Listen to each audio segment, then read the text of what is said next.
ministres ici? Non. Est-ce qu'on a des ministres ici? Est-ce qu'on a des ministres ici? Non.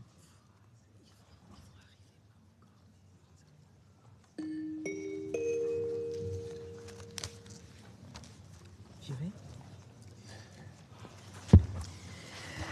Mesdames et messieurs les ministres, mesdames et messieurs les ambassadeurs, distingués invités, mesdames et messieurs, bonjour. Au nom de la présidence congolaise du Conseil de sécurité, je vous remercie pour votre présence. La 10190e séance du Conseil de sécurité est ouverte.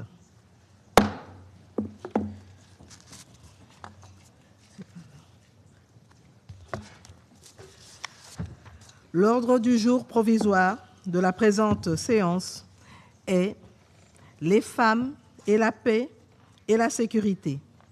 Honorer la promesse du droit international envers les survivantes et survivants de violences sexuelles liées au conflit.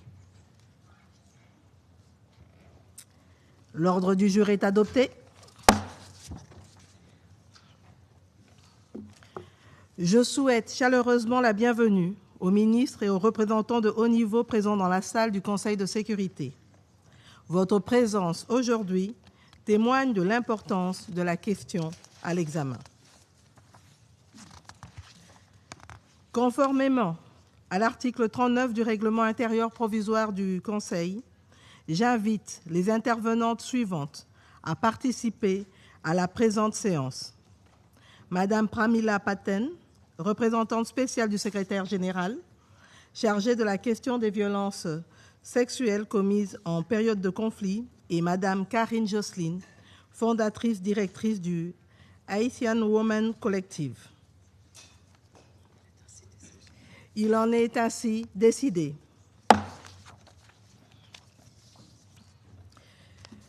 Conformément à l'article 37 du règlement intérieur provisoire du Conseil, j'invite les représentants des pays suivants à participer à la présente séance.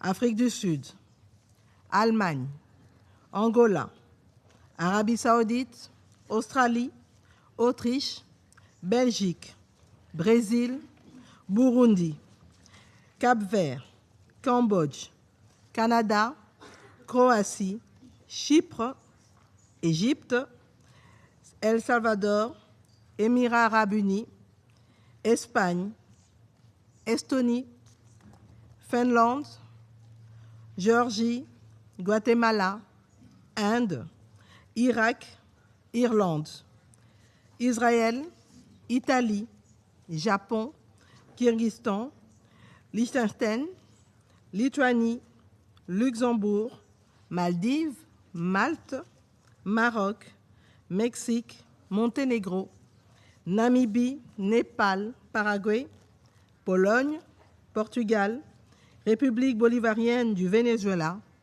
République de Corée, Royaume des Pays-Bas, Slovénie, Soudan, Suisse, Tchéquie, Thaïlande, Timor-Leste, Ukraine, Uruguay et Zimbabwe. Il en est ainsi décidé.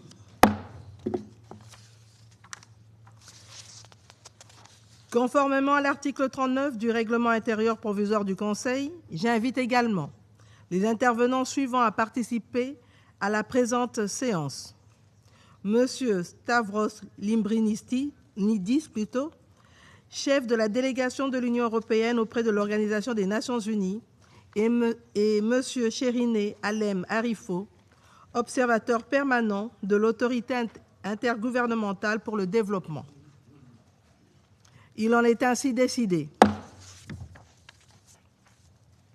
Je propose que, conformément aux dispositions de son règlement intérieur provisoire et à la pratique établie en la matière, le Conseil invite l'observateur permanent de l'État observateur de Palestine auprès de l'Organisation des Nations Unies à participer à la présente séance. Puisqu'il n'y a pas d'objection, il en est ainsi décidé. Le Conseil de sécurité va maintenant aborder l'examen du point 2 de l'ordre du jour. J'appelle l'attention des membres du Conseil sur la lettre du 1er juillet 2026, publiée sous la cote S/2026/545, par laquelle le représentant permanent de la République démocratique du Congo auprès de l'Organisation des Nations Unies a transmis au secrétaire général une note conceptuelle sur la question à l'examen. Je donne maintenant la parole à Madame Pramila Patten.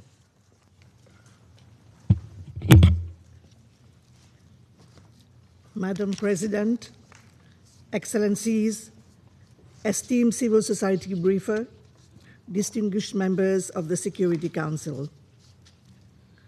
When this mandate was created almost 17 years ago, conflict-related sexual violence was described as history's greatest silence and the world's least condemned crime of war. Darfur and Eastern DRC were the epicenters of this crisis. Yet today, while grave protection risks remain, the DRC stands as an example that through political engagement, national ownership, and international cooperation, we can begin to bend the arc of history towards progress. The silence can be broken and crimes can be condemned, with 35 arms bearers convicted for sexual violence just last year and reparations paid to survivors in line with court decisions.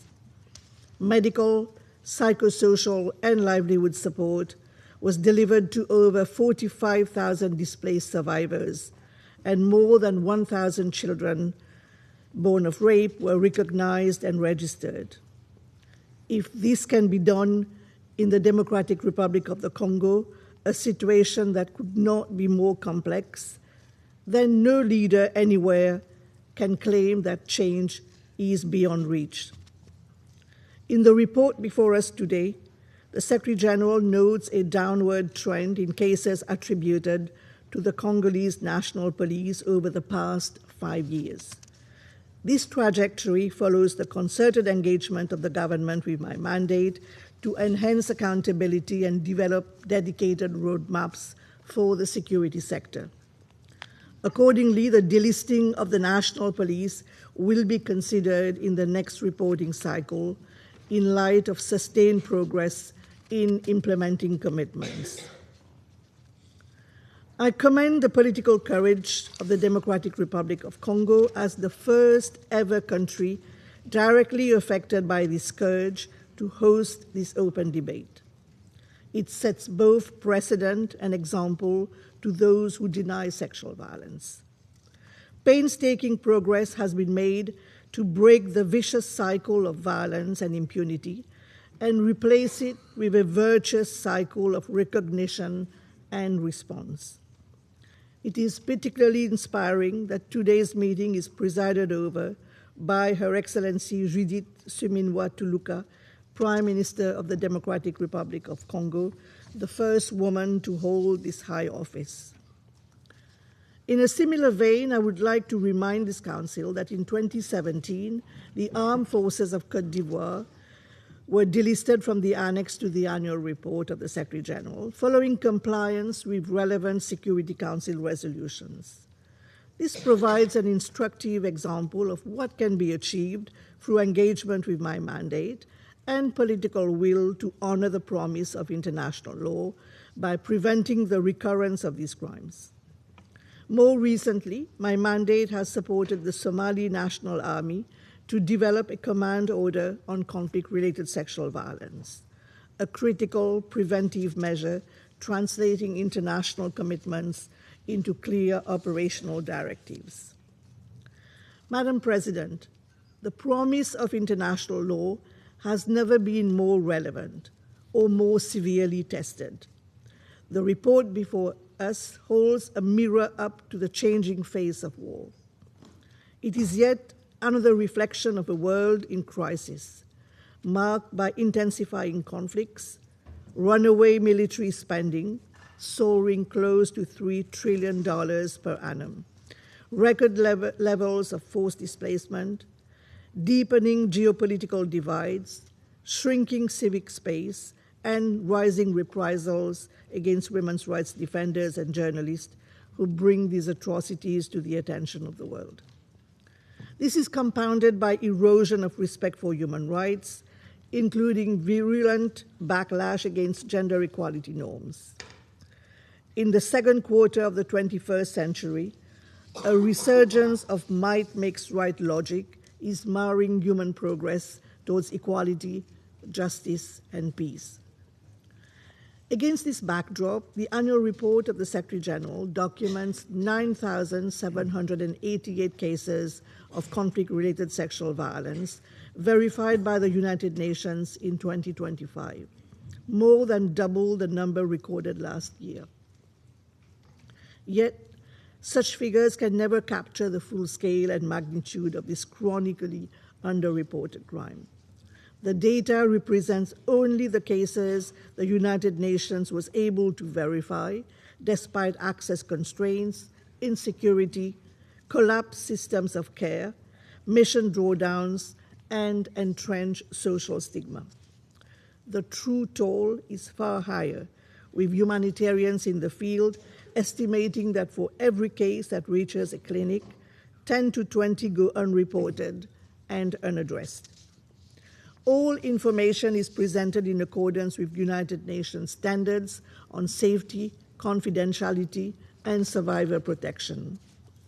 The report presents only the incidents, patterns, and trends that are verified beyond any shadow of a doubt, adhering to a rigorous, consistent methodology across time and space so that focus can be placed on addressing the substance of the violations and measures required to prevent them, rather than debating their veracity.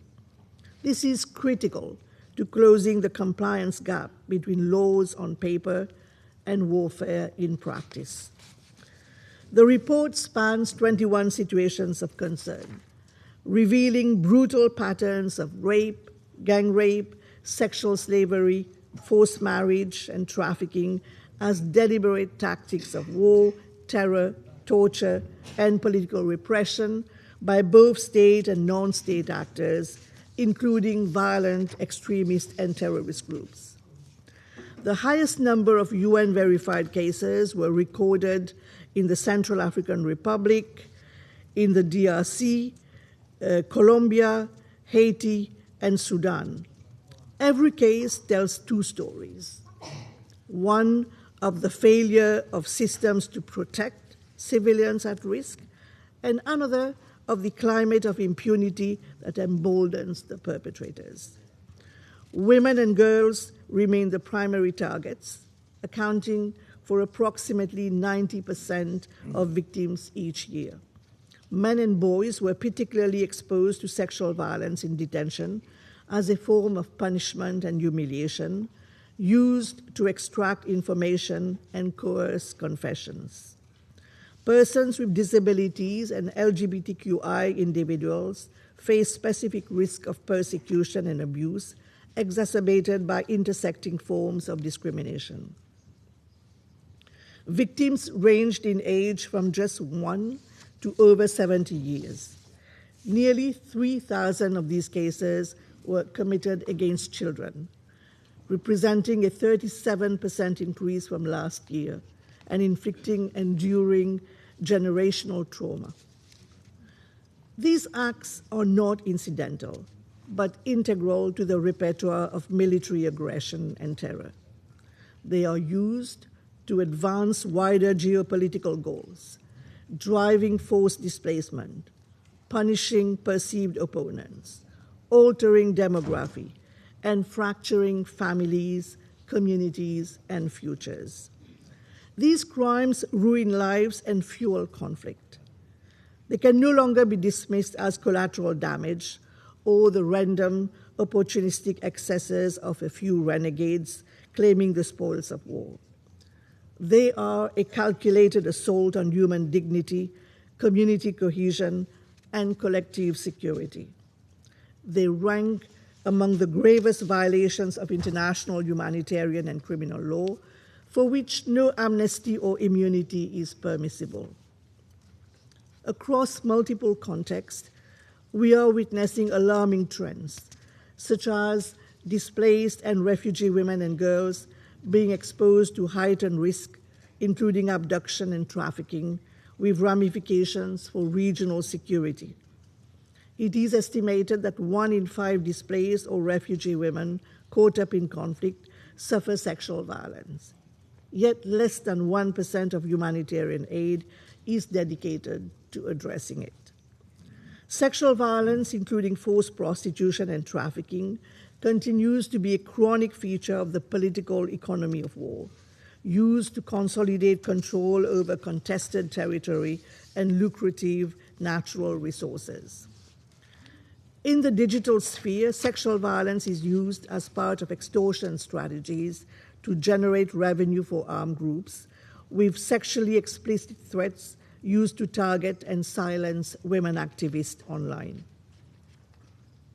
Incidents of sexual violence have become not only more widespread in number, but more brutal in nature, accompanied by extreme physical violence, including killings to silence victims before they can bear witness. Victims have also taken their own lives in the wake of these assaults, which were too often met with social stigma rather than solidarity and support. In Haiti, a 19-year-old woman who was gang raped in 2023 committed suicide after being raped again in 2025 in an unrelenting climate of fear. The illicit proliferation of small arms and light weapons continues to fuel sexual violence in 70 to 90% of cases. The formal justice system remains inaccessible for many survivors owing to distance, insecurity, and a lack of legal aid, resulting in recourse to customary and traditional dispute resolution, which often prescribes marriage between victim and perpetrator as a so-called settlement. Overall, the level of compliance by parties to conflict with existing obligations remains low, and hence use of targeted sanctions is needed to raise the cost of these crimes as a form of deterrence to leverage behavioral change. The report lists a total of 77 parties in its annex, 62 of which are non-state actors. More than 65% are persistent perpetrators, meaning they have appeared on the list for 5 or more years without taking any corrective action. Pursuant to Resolution 2242 of 2015, such parties are barred from contributing troops or police to UN peacekeeping operations. New listings this cycle include non-state actors in the Democratic Republic of Congo and Haiti, and 2 state actors in Israel and the Russian Federation. At this time last year, both state parties were put on notice due to protection concerns, including patterns of sexual violence and systematic denials of access to independent UN monitors. The Secretary General formally communicated to both parties on 11th of August 2025 the measures that are needed to be taken, namely cessation of violations, unimpeded access for UN monitors, zero tolerance, prevention, non-recurrence, and justice and accountability. Regrettably, neither the violations nor the conflicts have ceased, and no tangible progress has been recorded. In the case of the Israeli armed and security forces, patterns of rape and other forms of sexual violence persist, primarily in detention settings, but also at checkpoints and during military operations, with an increase in the number of verified cases, despite victims being pressured not to report abuse.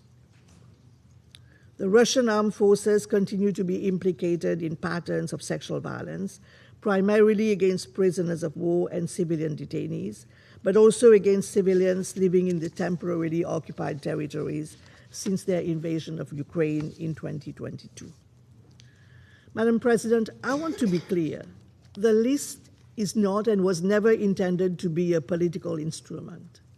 It is a protection tool. Inclusion on the list is not an endpoint, but an opportunity for engagement. My door remains open to all parties to support the adoption and implementation of time-bound commitments to strengthen prevention, oversight, protection, justice, and accountability.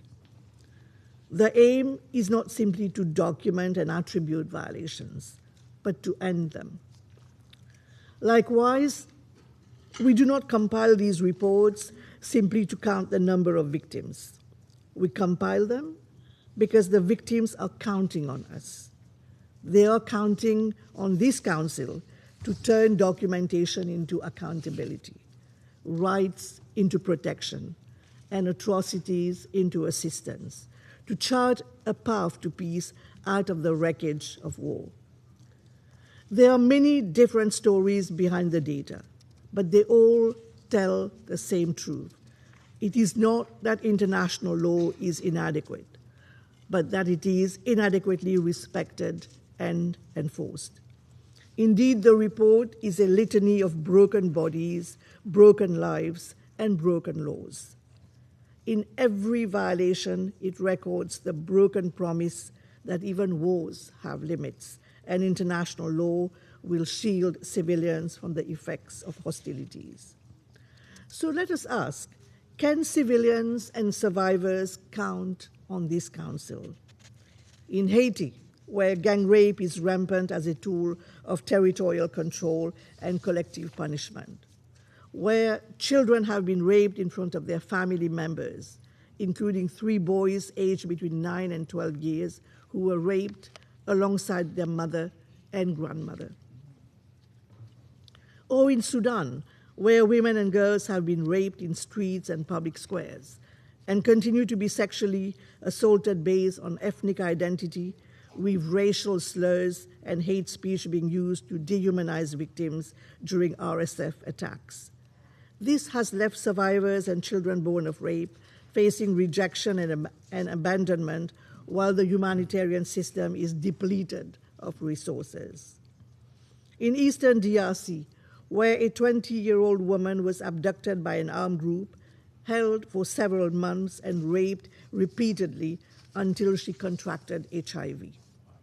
Or in Myanmar, where a woman was raped during a military raid and escaped the soldiers, only to encounter another cruel reality: closed clinics, harassed health workers, and the stark choice between suffering in silence or risking retaliation. In Ukraine, where hundreds of cases of conflict-related sexual violence have been verified, including that of a prisoner of war who suffered years of sexual torture after his capture in 2022 until his release in 2025. In Israel, where a woman who was held as a hostage by Hamas in harrowing conditions described multiple instances of sexual violence upon her release in January 2025. Or in the occupied Palestinian territory, where male Palestinian detainees have suffered severe physical injuries following sexual violence, often without receiving any medical treatment. These crimes, Madam President, occur at the intersection of dehumanization and impunity. We live in an era that every day tests what it means to be human and humane. Instead of enforcing norms, we are allowing brutality to be normalized. Instead of defending life-saving progress, we are defunding life-saving programs. Instead of punishing these crimes, we see increased persecution of those who dare denounce them. 80 years ago, this organization was founded to replace the law of force with the force of law. We cannot afford to allow an inversion of these hard-won values, whereby human rights, equality, and respect for diversity are disparaged and institutions built over decades are dismantled overnight. There are many matters that are difficult for the nations of this world and the members of this council to agree on, but ending sexual violence in conflict should not be one of them. Indeed, we have the solemn promise of this council to act, expressed in no less than 6 specific resolutions. We now need sustained political resolve and resources to make this real and close protection, assistance, and accountability gaps. I wish to highlight 3 key recommendations set out in the report as a roadmap to strengthen our collective response. Firstly, the integrated architecture unanimously created by this Council is needed more urgently than ever. This includes women protection advisors who convene the monitoring, analysis, and reporting arrangements as an evidence base for action and anchor our engagements with parties to conflict for preventive measures. Though mandated in all relevant conflict-affected settings, women protection advisors are currently deployed in just 5 of the contexts covered in this report, down from 9 at the time of its publication. It is critical to ensure that mandate authorization and renewals of UN missions, as well as mission drawdowns and transitions, include provisions on addressing conflict-related sexual violence and accelerating the deployment of women protection advisors in line with Security Council Resolution 2467 of 2019. Secondly, sustained investment in multi-sectoral services is essential to provide an enabling environment for survivors to report and seek redress, notably through our CRSV Multi-Partner Trust Fund.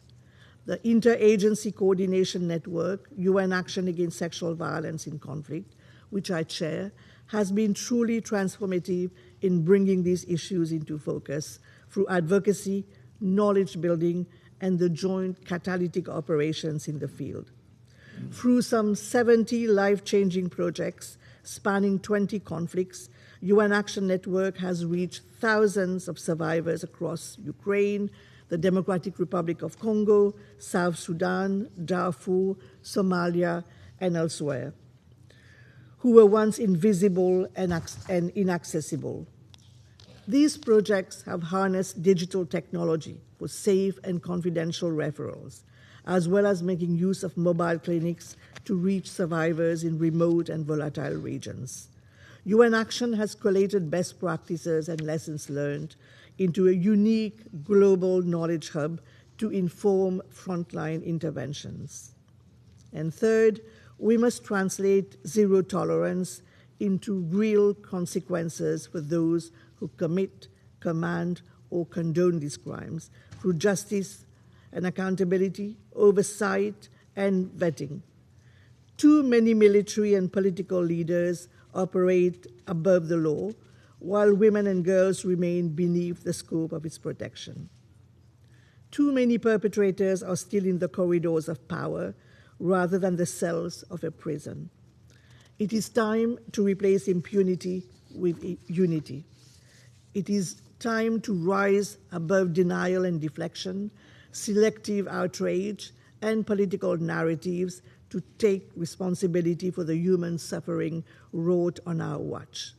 In terms of accountability, my team of experts on the rule of law has supported legislative reform, trained law enforcement officials in trauma-informed investigation and prosecution, and ensured conflict-related sexual violence is addressed in transitional justice processes. Signs of hope are evident in Colombia, where former commanders have been indicted for war crimes, including sexual violence, and also in Iraq, where more than 2,500 applications for reparations have been approved under the law on support to female Yazidi survivors. In the prevailing climate of cutbacks and setbacks, it is important to remember that however political or funding decisions may vary, the rights, needs, mandates, and laws remain. We must likewise remain steadfast in respecting them. I thank all the member states and regional organizations that have shown abiding support for this mandate. There are now 117 national action plans and 13 regional plans on women, peace, and security, covering more than 2 billion women and girls globally. You can count on my mandate to continue to do its part to strengthen conflict-related sexual violence prevention and response as a core pillar of peace building. Even after the horrors I have witnessed during nearly a decade at the helm of this mandate, Madam President, I remain hopeful, inspired by the resilience of survivors and their faith in the rule of law. I have seen firsthand survivors become leaders, isolation become solidarity, reparations become a reality, and courage outlast cruelty. Yet, I also know that international law is not self-executing. It requires moral clarity and political courage to realize it in practice, not one day, but right now. The UN Charter and the Women, Peace and Security Agenda are our last best hope for a better world, where bodies are no longer used and abused as battlefields, and innocent civilians can sleep not under the shadow of violence, but under the cover of justice. Thank you. Je remercie Madame Patten pour son exposé. Je donne maintenant la parole à Madame Carine Jocelyn. Je vous en prie. President, Excellencies, thank you for the opportunity to address you today.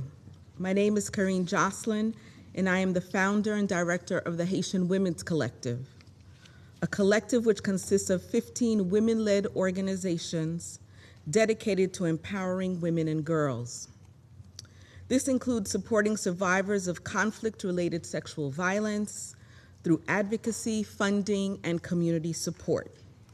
Haiti, the first Black republic and once a beacon for liberation from slavery, is today in crisis.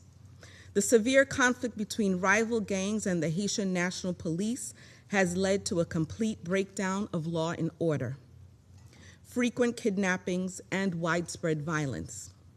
Armed gangs control significant portions of the country and have displaced over 1.4 million people, more than half of whom are women and girls. 5.8 million Haitians, roughly 52% of the population, are facing acute food insecurity. 2.8 million children are in need of humanitarian assistance. Haitians who seek safety abroad are frequently denied their rights as refugees and forcibly returned to the dangerous situations they fled in the first place. With no elected officials in place and a transitional government that has struggled to maintain basic functions amidst the ongoing crisis, Haiti risks becoming a failed state. This complex crisis has led to an alarming surge in sexual and gender-based violence. The UN reported a 163% increase in cases of sexual violence in Haiti in 2025, primarily against women and girls. The real numbers are likely even higher. Women and girls are systematically raped, trafficked, and sexually exploited by gangs. They are being targeted in their homes, at displacement sites, and as they go about their daily lives. This violence is facilitated by easy access to military-grade weapons that armed gangs and other criminal groups illicitly traffic, primarily from the United States, in violation of this council's arms embargo. Many survivors are left without services or accountability due to an ineffective justice system, entrenched corruption, and an under-resourced police force. Many, including LGBTIQ persons and those targeted in displacement sites, do not report sexual violence due to fear of reprisal and stigmatization and lack of safe and accessible reporting mechanisms. Clinics are being looted, burned, or infiltrated, leaving millions without care.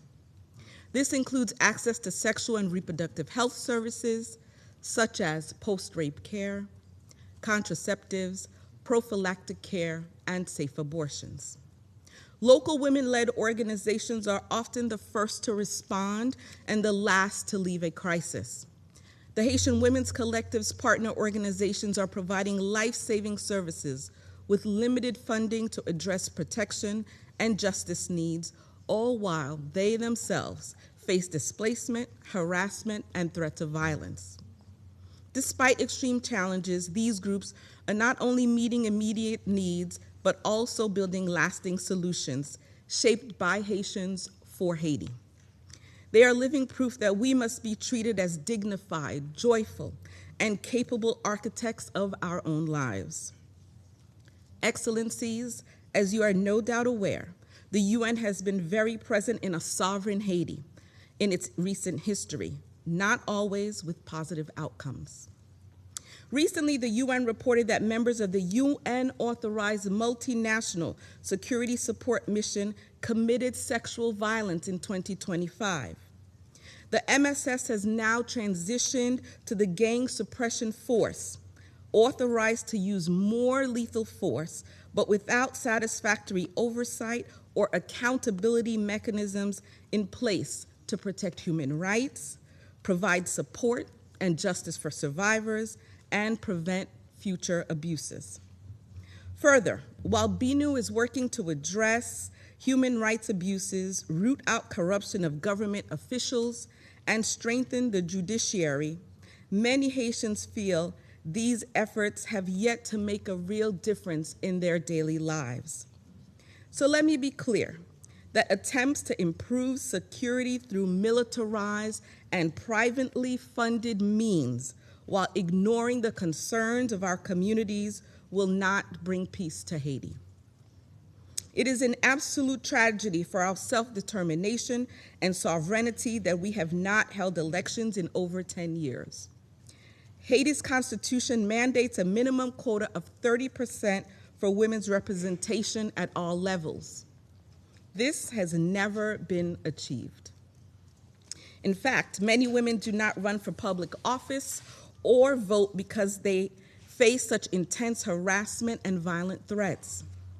What is more, in December 2025, the Transitional Presidential Council approved the decree regulating defamation and so-called press crimes, which will unduly restrict the right to freedom of expression.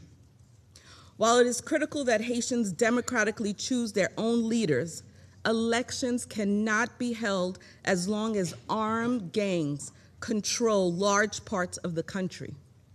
Voting under threat of violence or displacement and without access to independent media, a working judicial system, or a functioning civil society does not ensure a free or fair process. Further, foreign governments must not interfere in elections, including through sanctions or military pressure. Failure to meet these conditions undermines prospects for a stable democracy in Haiti. Excellencies, it is time to chart a new course for Haiti. I therefore conclude by calling on the Security Council to do the following. Demand full compliance with the UN arms embargo on Haiti. Call on all member states to take steps to stop the illegal flow of arms and ammunition. Condemn all forms of gender-based violence, including conflict-related sexual violence in Haiti, and enable the provision of comprehensive, non-discriminatory sexual and reproductive health services to survivors. Scale up resources for independent local organizations to continue their work to address sexual and gender-based violence. Call on the government of Haiti and international partners to support mechanisms for safe reporting by survivors and investigate and prosecute those responsible for all forms of gender-based violence, including through the new specialized Judicial Unit on Sexual Violence. Ensure that the GSF prevents the unlawful use of force by implementing mandatory oversight measures for protection of local populations and prioritize the deployment of human rights monitors and women protection advisors. Urge BINU to prioritize gender equality and women's human rights across its mandate, and to engage with local women-led and feminist organizations. Condemn targeting of all human rights defenders and frontline workers, including women. Demand that all peace, security, transitional, and political processes are Haitian-led and Haitian-owned, and ensure the full, equal, meaningful, and safe participation and leadership of diverse women throughout. Finally, in accordance with the international law, call on all member states to maintain temporary protection or refugee status for Haitians and refrain from forcibly returning people to Haiti while the crisis persists. Excellencies, Haitians are tired of empty promises. As the UN Secretary General said when he visited Port-au-Prince last month, the greatest disgrace in Haiti is not gang violence, but the indifference of a world that has looked the other way for far too long, while women and children pay the heaviest price.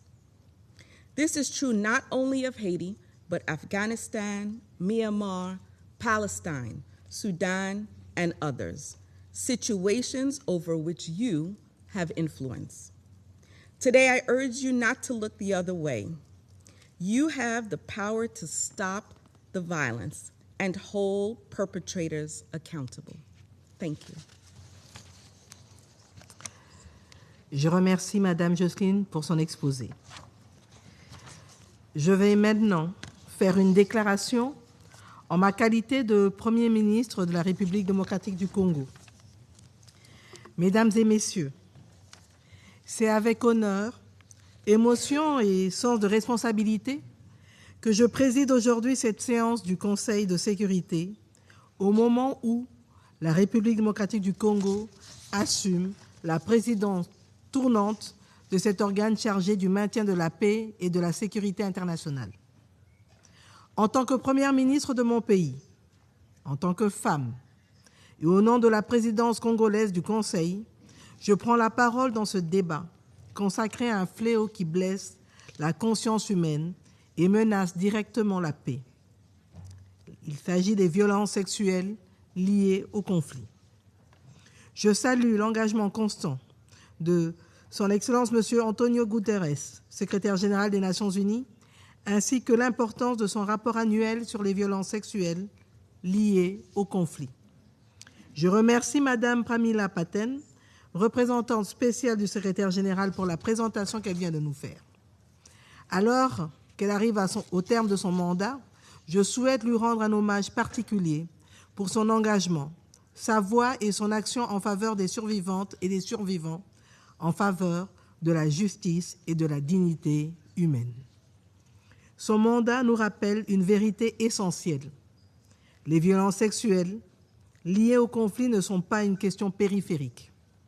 Elles sont au cœur de l'agenda de paix et de sécurité. Elles nous obligent à regarder la guerre non seulement à travers les lignes de front, mais aussi à travers les corps brisés, les familles détruites, les enfants stigmatisés, les communautés déplacées et les systèmes d'impunité qui permettent à ces crimes de se répéter. Mesdames et Messieurs, si la République démocratique du Congo a souhaité présider cette séance, ce n'est pas pour faire de son expérience nationale l'unique objet de notre débat. C'est parce que cette expérience douloureuse nous impose une responsabilité, celle de contribuer à une réflexion collective sur un crime qui dépasse les frontières, les régions et les situations inscrites à l'ordre du jour de ce Conseil. Dans l'Est de la République démocratique du Congo, comme dans d'autres régions du monde, ces violences sexuelles liées au conflit ne sont pas seulement une tragédie individuelle. Elles sont un langage de guerre.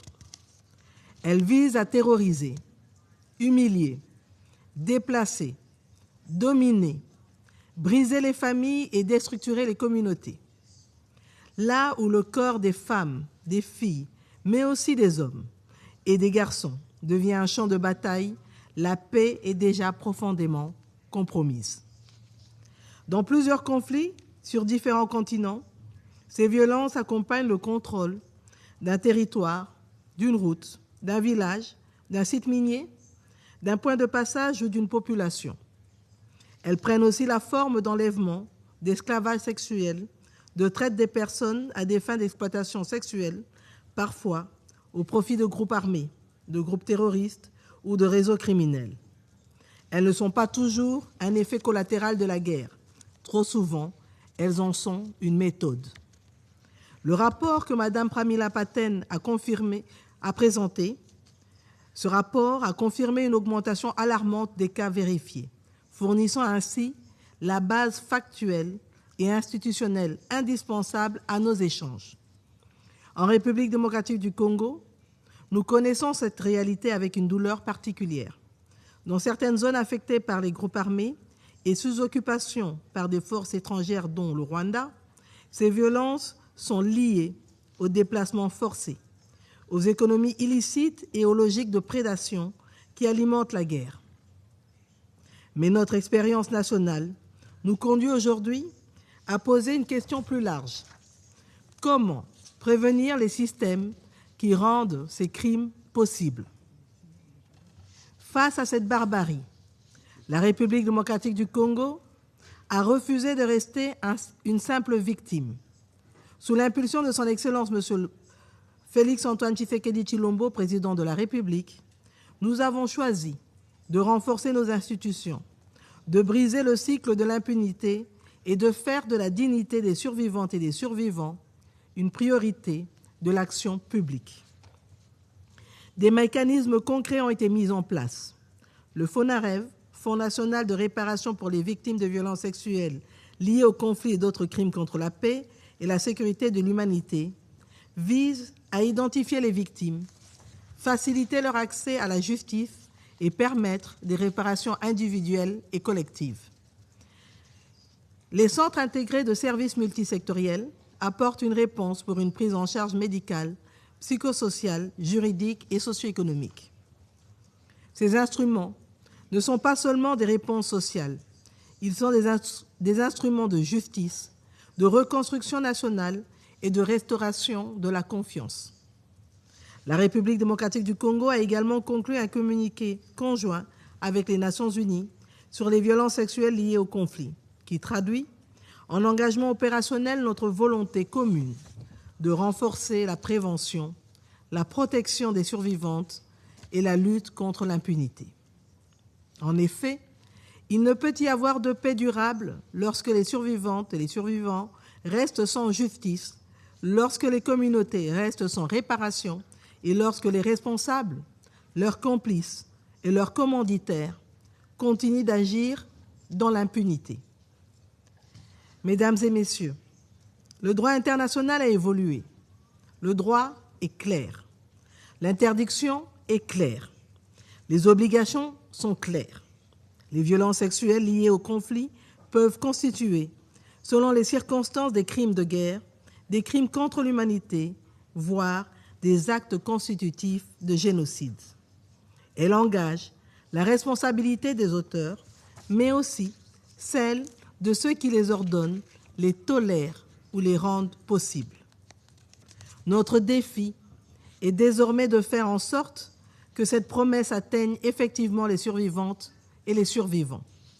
Cette promesse est tenue lorsque la victime reçoit des soins dans les premières heures, lorsqu'elle est protégée, lorsqu'elle accède à la justice, lorsqu'elle obtient réparation et lorsqu'elle peut reconstruire sa vie dans la dignité.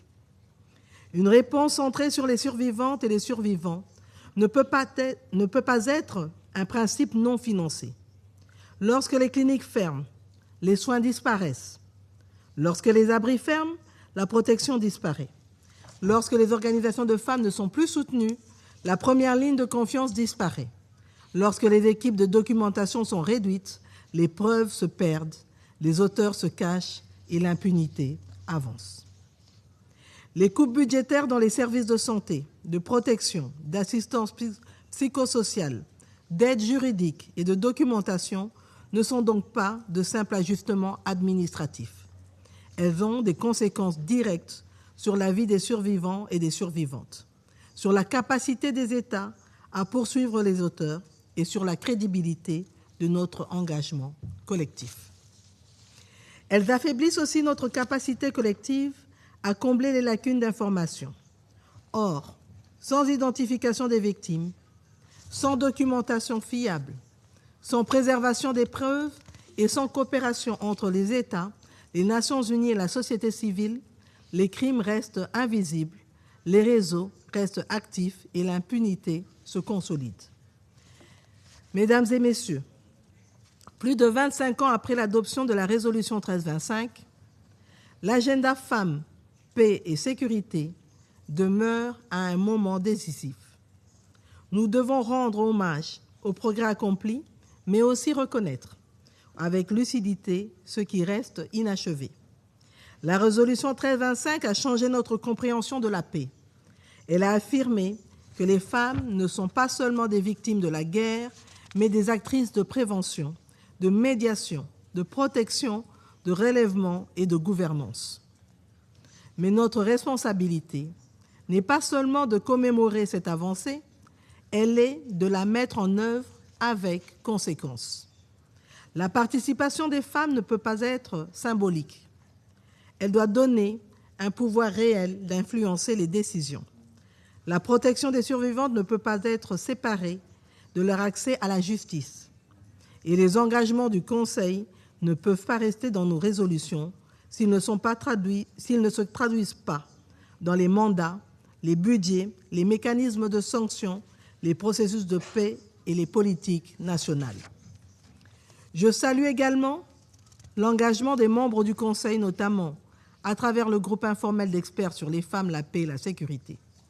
Je tiens aussi à saluer l'Alliance internationale pour la prévention des violences sexuelles en temps de conflit, la PSVI Alliance, qui rassemble des États, des organisations internationales et la société civile pour faire de la justice pour les survivantes et de la prévention de ces crimes un axe central de notre action collective.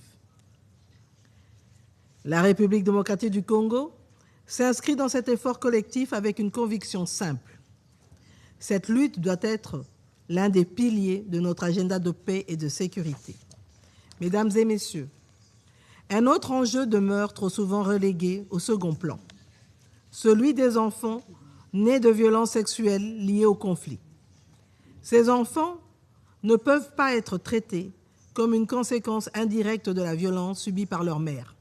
Ils sont des titulaires de droits à part entière. Leur protection soulève des questions concrètes. L'état civil, l'identité juridique, la nationalité, l'éducation, la santé, les réparations et la protection contre la stigmatisation. Lorsque ces droits ne sont pas garantis, la violence du conflit se prolonge dans la vie d'un enfant qui n'a choisi ni les circonstances de sa naissance, ni le silence qui l'entoure. Mesdames et messieurs, notre ambition ne peut plus être seulement de documenter l'horreur après qu'elle a eu lieu. Elle doit être de prévenir les conditions qui la rendent possible.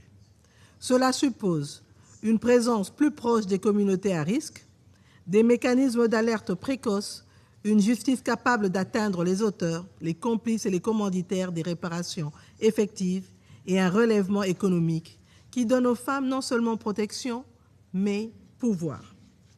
Cela suppose aussi de mieux comprendre les liens entre violences sexuelles, contrôle des territoires, déplacements forcés, circulation des armes, traite des personnes, impunité et économie de conflit. Si nous voulons prévenir ces crimes, nous devons regarder non seulement les actes commis, mais les systèmes qui les rendent possibles. Cela suppose enfin que les processus de paix intègrent ces questions dès le départ, dans les cessez-le-feu, les mécanismes de surveillance, les processus de désarmement, les réformes du secteur de la sécurité, les régimes de sanctions et les garanties de non-répétition. Lorsque des individus, des groupes ou des réseaux organisent, financent ou profitent de l'enlèvement, de la traite, de l'esclavage sexuel ou de l'exploitation sexuelle en situation de conflit, les outils du Conseil doivent pouvoir être mobilisés avec cohérence, y compris à travers ses comités de sanctions et leurs groupes d'experts. La présidence congolaise du Conseil de sécurité a choisi de commencer par les victimes, parce qu'aucune architecture de paix n'a de sens si elle ne part pas de celles et ceux qui ont payé le prix le plus lourd de la guerre. Dans les prochains jours, notre Conseil poursuivra cette réflexion en examinant les structures qui alimentent les conflits, les économies illicites qui les prolongent et les moyens de transformer la gouvernance des ressources naturelles en instruments de paix, de sécurité et de prospérité. Mais aujourd'hui, notre devoir premier est clair: écouter les survivantes et les survivants, reconnaître leurs droits, soutenir les réponses nationales et internationales, financer les services essentiels, combler les lacunes d'information, renforcer la coopération et faire de la lutte contre l'impunité une condition de la paix. À l'issue de nos travaux, un message doit être clair. Les violences sexuelles liées au conflit ne sont ni inévitables ni secondaires. La réponse ne peut pas se limiter à la condamnation. Elle doit inclure la prévention, la protection, la justice, les réparations, le relèvement économique, la reconnaissance des enfants nés de ces violences et les moyens nécessaires pour que les engagements deviennent des résultats. Mesdames et messieurs, la lutte contre les violences sexuelles liées au conflit est un impératif moral, mais elle est aussi une exigence stratégique pour toute paix durable. On ne reconstruit pas une société en laissant ses survivantes sans justice. On ne réconcilie pas des communautés en abandonnant les enfants nés de la violence au silence ou à la stigmatisation. On ne prévient pas les conflits en ignorant les économies qui les financent, les armes qui les prolongent, les réseaux qui exploitent les victimes et les systèmes de domination qui les accompagnent. Notre responsabilité commune est de faire en sorte que la dignité des survivantes et des survivants, les droits des enfants, la justice, les réparations et les services essentiels ne soient pas placés à la périphérie de la paix, mais au cœur même de sa construction. Plus de 25 ans après la résolution 1325, la prochaine étape de notre engagement ne peut pas être une nouvelle promesse. Elle doit être une promesse tenue. Et ce, parce qu'aucune ressource naturelle ne devrait être extraite au prix de la dignité humaine. Parce qu'aucune économie ne devrait prospérer sur la souffrance des populations. Et parce qu'aucune paix durable ne peut être bâtie sur l'impunité. Je vous remercie. Je reprends mes fonctions de présidente du Conseil. Je vais donner maintenant la parole à la représentante des États-Unis d'Amérique.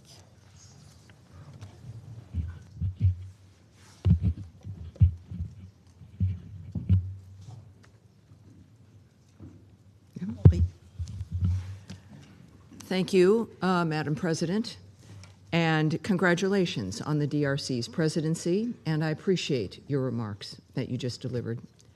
And of course, a thank you to our briefers as well.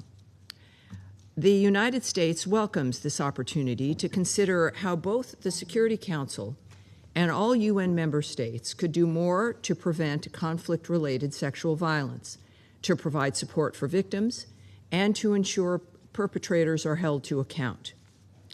Often, rhetoric matters, but we know, and survivors know, that actions matter most. The President of the United States, President Trump, and the United States is leading the way on ending conflicts around the world. At the same time, while conflicts rage on, it is imperative that we take action, individually and collectively, to protect the most vulnerable, most often girls and women. Sexual violence is a scourge in war and in domestic life. Every woman in this room knows of what I speak, directly and indirectly, as have our mothers, sisters, friends, and spouses.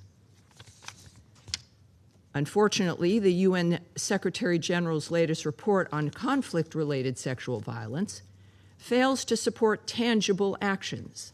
Instead, it focuses on words, empty rhetoric, often in pursuit of ideological positions that undermine national sovereignty. This dynamic hampers our ability to make real and lasting change on the ground. Reports like this one clearly demonstrate the degree to which the Office of the Special Representative on Sexual Violence and Conflict has drifted away from the purpose of the United Nations and from the needs of member states, reinforcing the United States' January 7th decision to cease participation in the office's activities. The United States condemns sexual violence as a tactic of war and in general in all cases, and we are prepared to use all the tools at our disposal, including targeted sanctions, to impose real costs on perpetrators and their networks, and we have done so. In February, the United States Department of the Treasury announced sanctions against 3 commanders of the RSF, Rapid Support Forces, for their actions in El Fasher, Sudan. Since the beginning of Sudan's civil war, the RSF has committed widespread atrocities, including rape and other sexual violence against women and children. Last month, Treasury also announced sanctions against 2 commanders from M23 and FDLR armed groups with documented histories of human rights abuses, including sexual violence in eastern DRC. We encourage all UN member states to join the United States in strengthening their own accountability mechanisms to ensure that perpetrators of conflict-related sexual violence are held responsible. The United States will continue to uphold our commitments and to call for concrete actions to protect those most at risk. Many of us have spent decades using rhetoric to try to change society, but this body and the UN has options to take action, and that is what we require in the 21st century, in the modern age, with the number of women in this circle and in this room. There is no excuse. Violence against women and children, sexual and otherwise, condemns the potential of humanity itself. It cannot be seen as an artifact of the human condition. As civilized people, we can overcome that, and we must. Ending sexual violence and conflict is, of course, of paramount importance. That is why we are here. But we will only have it successful, it will only be possible when we take it seriously, when it also happens during peace. Thank you, Madam President. Merci, Madame la représentante des États-Unis d'Amérique, pour sa déclaration. Je donne maintenant la parole au représentant du Bahreïn. Je vous en prie, monsieur. السيدة الرئيسة، بداية أود أن أعرب عن شكرنا لجمهورية الكونغو الديمقراطية على تنظيم هذه المناقشة الهامة حول العنف الجنسي المتصل بالنزاعات، ونرحب برئاسة معالي السيدة جوديث سومينوا تولكا رئيسة وزراء جمهورية الكونغو الديمقراطية لجلسة اليوم. كما تقدم بالشكر للممثلة الخاصة للأمين العام المعنية بالعنف الجنسي في حالات النزاع والسيدة بارميلا باتن، وإلى السيدة كارين جوسلين ممثلة المجتمع المدني على إحاطتهم. السيدة الرئيسة، لا يزال العنف الجنسي المتصل بالنزاعات من أخطر الانتهاكات المرتكبة في سياق النزاعات المسلحة، لما يخلفه من آثار جسدية ونفسية واجتماعية عميقة، ولما يشكله في بعض السياقات من وسيلة لترهيب المدنيين وزعزعة النسيج الاجتماعي ومفاقمة الأزمات الإنسانية. وتعكس مؤشرات تقرير الأمين العام الأخيرة خطورة هذا الواقع، إذ يوضح التقرير ارتفاعا حادا في الحالات التي تحققت منها الأمم المتحدة خلال عام 2025، مع استمرار النساء والفتيات في تشكيل الغالبية العظمى من الضحايا، فضلا عن استخدام هذه الانتهاكات كأداة ووسيلة للحرب والتعذيب والإرهاب والقمع السياسي، بما في ذلك الاغتصاب والاختطاف والاستعباد الجنسي. وأمام هذه المؤشرات المقلقة تؤكد مملكة البحرين على أهمية إبقاء هذه المسألة قيد نظر مجلس الأمن، بما ينسجم مع ولايته في صون السلم والأمن الدوليين وقراراته ذات الصلة، ولا سيما القرارين 1820 لعام 2008 و2467 لعام 2019، وبما يعزز الالتزام بأحكام القانون الدولي الإنساني والقانون الدولي لحقوق الإنسان. وفي ضوء ذلك تود مملكة البحرين التأكيد على 3 أولويات مترابطة.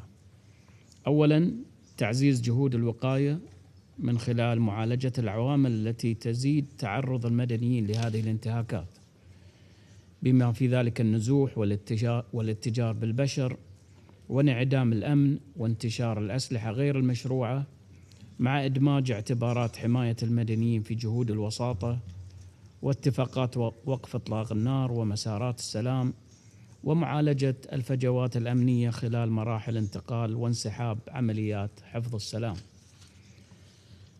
ثانياً، ضمان استجابة مرتكزة على الناجين والناجيات عبر توفير خدمات طبية ونفسية واجتماعية وقانونية آمنة ومتكاملة تحفظ الكرامة والخصوصية وتحد من النظرة المجتمعية السلبية ومخاطر تكرار الانتهاكات، مع إشراك الناجين والناجيات في صياغة الحلول والاهتمام بالأطفال المولودين نتيجة لهذه الجرائم.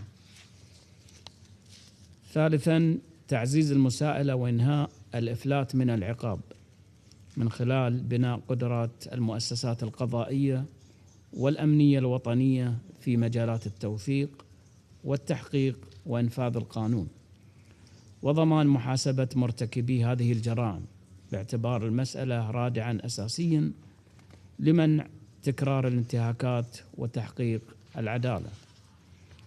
ولضمان ترجمة هذه الأولويات إلى خطوات عملية، تشدد المملكة على أهمية تعزيز التنسيق بين الأمم المتحدة والمنظمات الإقليمية والدول الأعضاء، بما يراعي السياقات الوطنية ويضمن مقاربة متوازنة وغير انتقائية بعيداً عن تسييس المعاناة الإنسانية.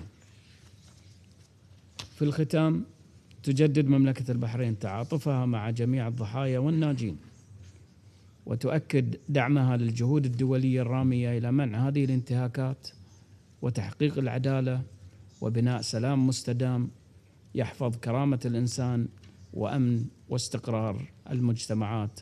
وشكرا سيد الرئيس. Je remercie le représentant du Royaume du Bahreïn pour sa déclaration. Je donne la parole à la représentante de la Lettonie. Je vous remercie, Madame la Présidente. Et tout d'abord, permettez-moi de souhaiter une chaleureuse bienvenue à Votre Excellence, Madame Judith Suminwa Tuluka, Première ministre de la République démocratique du Congo, en tant que présidente de cette séance du Conseil. I thank SRSG on sexual violence and conflict Pramila Patten for her sobering briefing, and for her unwavering commitment. The SRSG and her office work every day so that survivors are heard and the perpetrators are held accountable. I also thank Ms. Carine Jocelyn for her contribution and the courageous work on the ground in Haiti. Madam President, I will highlight 3 points. First, the Secretary General's report leaves no doubt conflict-related sexual violence remains a persistent threat to international peace and security. The number of verified cases has more than doubled in the past year.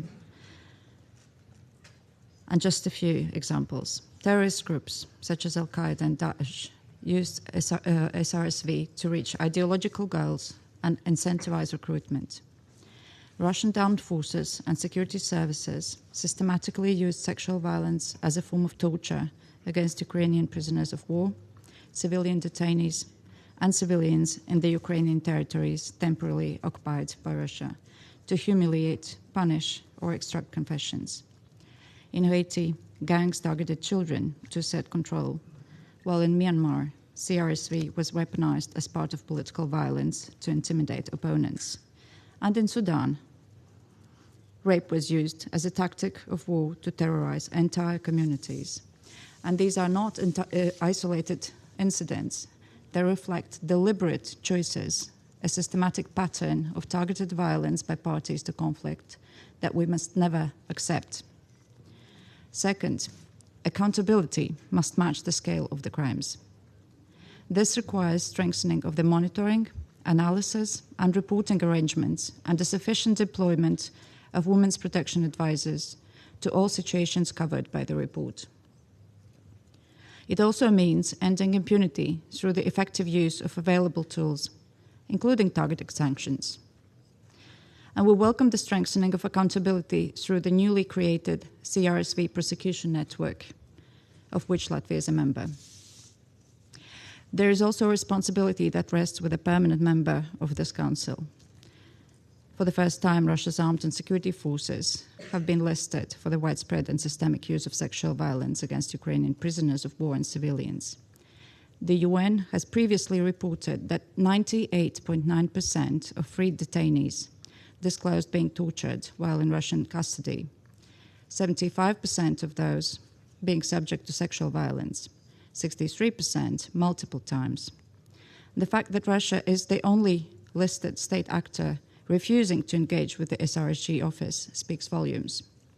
Russia must provide full and unimpeded access to independent monitors and must immediately cease these violations and implement formal commitments to address them. The Secretary General's report addresses the situation in Israel and the occupied Palestinian territory, with verified cases of sexual violence against detainees, hostages, and children. And we call on all listed parties to immediately cease these violations and reiterate the need to provide access for independent monitoring, full investigations, and accountability. Where there is political will to address sexual violence, there are results. We welcome the significant progress achieved by the DRC through sustained engagement with the SRSG. The efforts of Ukraine have been exemplary, with authorities engaging fully with the SRSG since the beginning of Russia's full-scale invasion.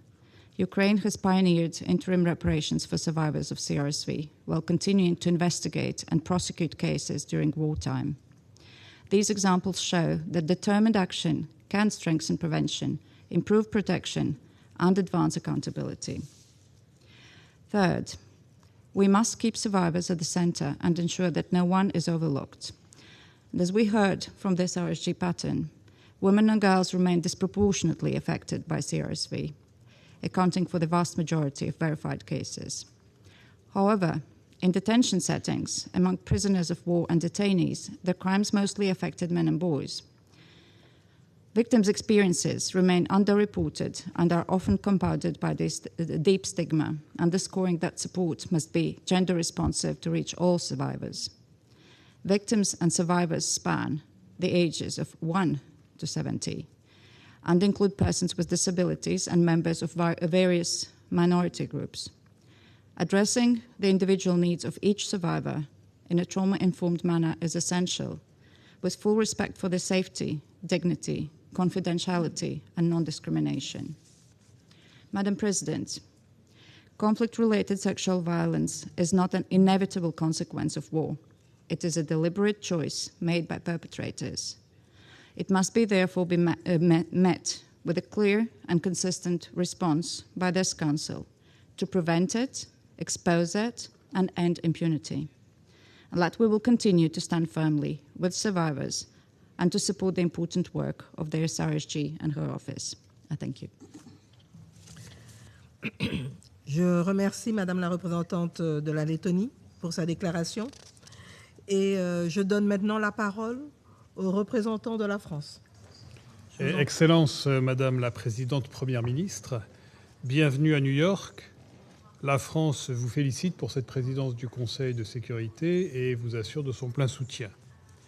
Je salue la représentante spéciale, Madame Pramila Patten, ainsi que Madame Carine Jocelyn, directrice du collectif des femmes d'Haïti.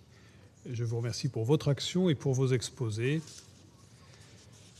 Madame la Présidente, la France salue l'organisation de ce débat ouvert et le thème que vous avez choisi, choix d'autant plus significatif que votre propre pays est frappé de plein fouet par ces violences et qu'il coopère avec les Nations Unies afin d'y répondre, ce que le secrétaire général a salué dans son rapport annuel.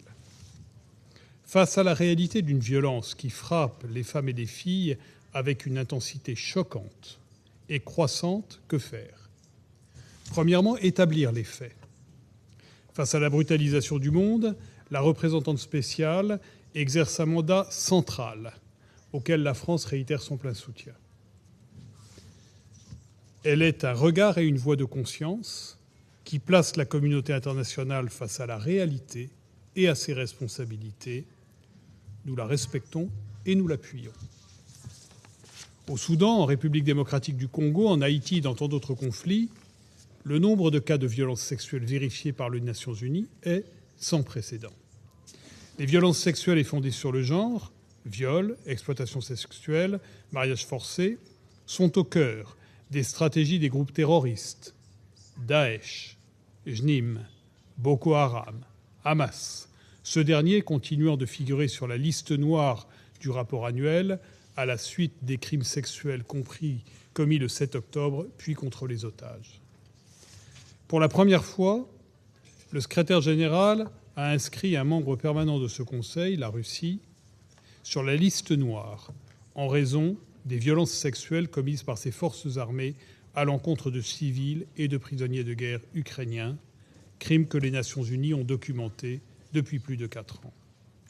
Israël est également cette année inscrite sur cette liste en raison des violences sexuelles commises à l'encontre de détenus palestiniens. Nous exhortons Israël, État de droit, à enquêter sur ces faits graves et à coopérer pleinement avec le CICR et les Nations Unies, notamment en accordant l'accès nécessaire au Haut-Commissariat aux droits de l'homme. Face à ces violences, la représentante spéciale contribue, je le souligne à nouveau, à une fonction cruciale de notre organisation que nous devons préserver et renforcer, vérifier, documenter de façon indépendante et impartiale les violations des droits de l'homme et du droit international humanitaire et nommer ceux qui les commettent. Deuxièmement, agir. Il nous revient à nous, Conseil de sécurité, d'utiliser tous les outils à notre disposition pour faire reculer ces violences. Nous devons placer l'élimination de ces violences au cœur des mandats et des composantes des opérations de paix. C'est à cela que se consacrent les conseillers en matière de protection des femmes en leur sein, en particulier dans les contextes de transition. Il est regrettable que leur présence soit trop souvent remise en cause sous prétexte d'ajustements budgétaires. Alors que 8 des 15 régimes de sanctions onusiens contiennent un critère de désignation pouvant être rattaché aux violences sexuelles en temps de conflit, recourons davantage aux sanctions ciblées contre les responsables. Troisièmement, rassembler. La lutte contre l'impunité est un combat collectif. En mars dernier, pour la première fois en France, une cour, un tribunal, a reconnu un Français, membre de Daesh, coupable de génocide et de crimes contre l'humanité à l'encontre des Yézidis, notamment en raison de crimes sexuels. Nous devons ensemble renforcer l'état de droit, appuyer les juridictions nationales et internationales dans la lutte contre l'impunité et accorder aux victimes reconnaissance et réparation.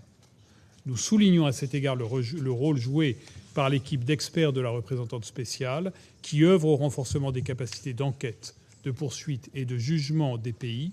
Nous saluons le lancement par la représentante spéciale d'un nouveau réseau international de magistrats. La France est fière d'annoncer formellement qu'elle y prendra part. Quatrièmement, soutenir les victimes et ceux qui, sur le terrain, leur apportent de l'aide. La France soutient le Fonds mondial pour les survivants de violences sexuelles, créé par les lauréats du prix Nobel, Mme Nadia Mourad et le docteur Mukwege. Elle appuie également d'autres organisations de terrain, notamment par la voie de son fonds de soutien aux organisations féministes.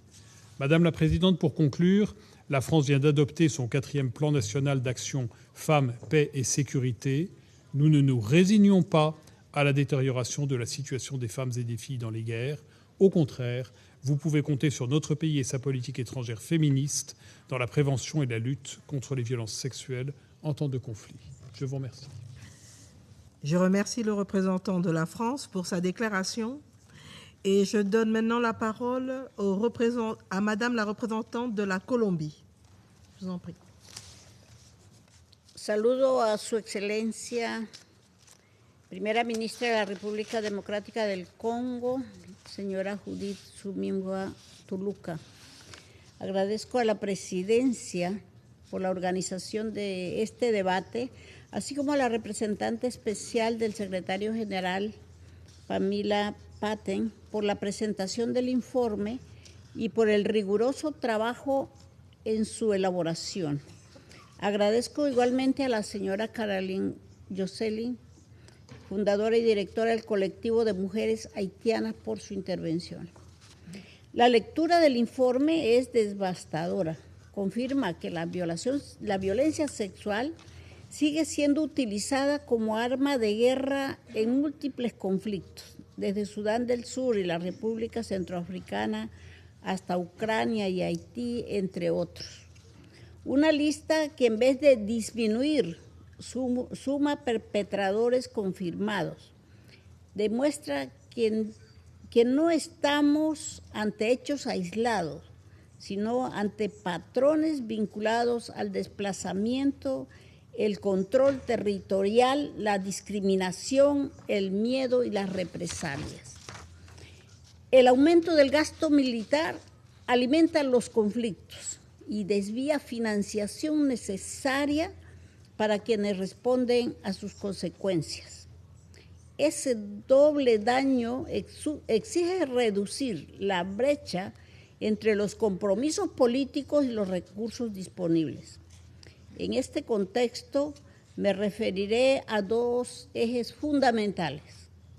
Primero, protección, asistencia integral y centralidad de las víctimas y sobrevivientes. Colombia insta a garantizar rutas seguras de denuncia, atención médica y psicosocial, acceso a justicia, protección frente a represalias, apoyo comunitario y respuestas que no reproduzcan estigmas ni exclusión para víctimas y sobrevivientes. Los servicios de salud sexual y reproductiva cumplen un papel central. Cuando se restringen los derechos de las mujeres, jóvenes, adolescentes y niñas, estos servicios pueden representar la diferencia entre la vida y la muerte y entre la dignificación de una sobreviviente y la profundización del trauma. La experiencia de Colombia confirma la importancia de un enfoque integral. Nuestro país no ha sido ajeno a estos hechos. Por ello es crucial reconocer los impactos diferenciados del conflicto sobre mujeres, niñas, niños, personas LGBTIQ+, pueblos étnicos, personas desplazadas y grupos en mayor riesgo. Una respuesta limitada al caso individual, sin mirar el contexto que lo produce, será siempre insuficiente.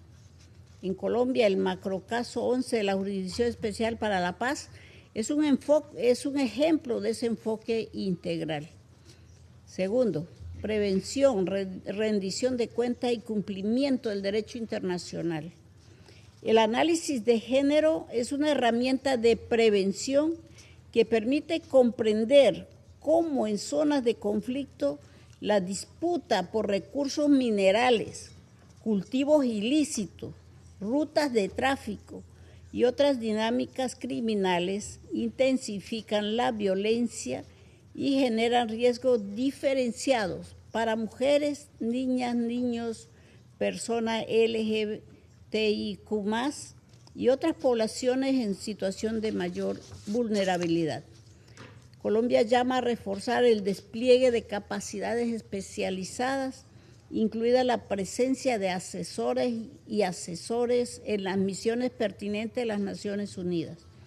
Su aporte permite identificar dichos riesgos, fortalecer el análisis de contexto, orientar la prevención de la violencia sexual y basada en género y evitar respuestas institucionales que reproduzcan exclusión o revictimización. La prevención, sin embargo, no puede separarse de la justicia.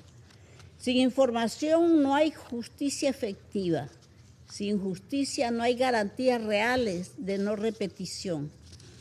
Un caso que ilustra claramente esta situación son los actos documentados en el informe respecto de Israel y el territorio palestino ocupado y la sistemática ausencia de rendición de cuentas por parte de los responsables, al igual que otros patrones de destrucción contra el pueblo palestino.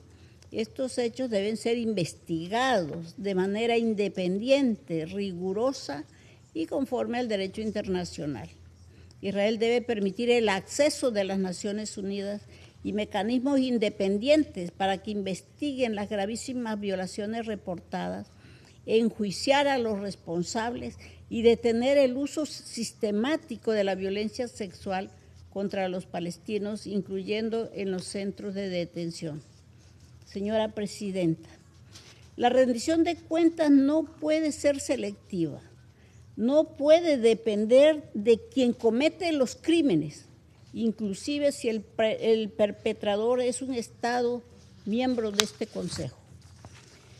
Finalmente, Colombia expresa su apoyo a la Oficina de la Representante Especial. Este mandato debe ser preservado, financiado y respaldado políticamente. Colombia agradece además el apoyo técnico del equipo de expertos sobre el Estado de Derecho y la violencia sexual en los conflictos, fundamental para fortalecer capacidades institucionales, apoyar procesos de justicia y garantizar rendición de cuentas, atacar la capacidad de documentar, verificar y reportar estos crímenes equivale a silenciar a miles de víctimas y sobrevivientes. Colombia reitera su llamado al cese inmediato y total de todos los actos de violencia sexual relacionada con los conflictos. Las víctimas y sobrevivientes deben estar en el centro de nuestra acción. Su protección, acceso a la justicia, atención en salud, apoyo psicosocial, reparación integral y garantías de no repetición no son concesiones, son obligaciones derivadas del derecho internacional y compromisos asumidos por este Consejo. Muchas gracias. Je remercie Madame la représentante de la Colombie pour sa déclaration et je donne la parole à Madame la représentante du Danemark. Thank you, Madam President.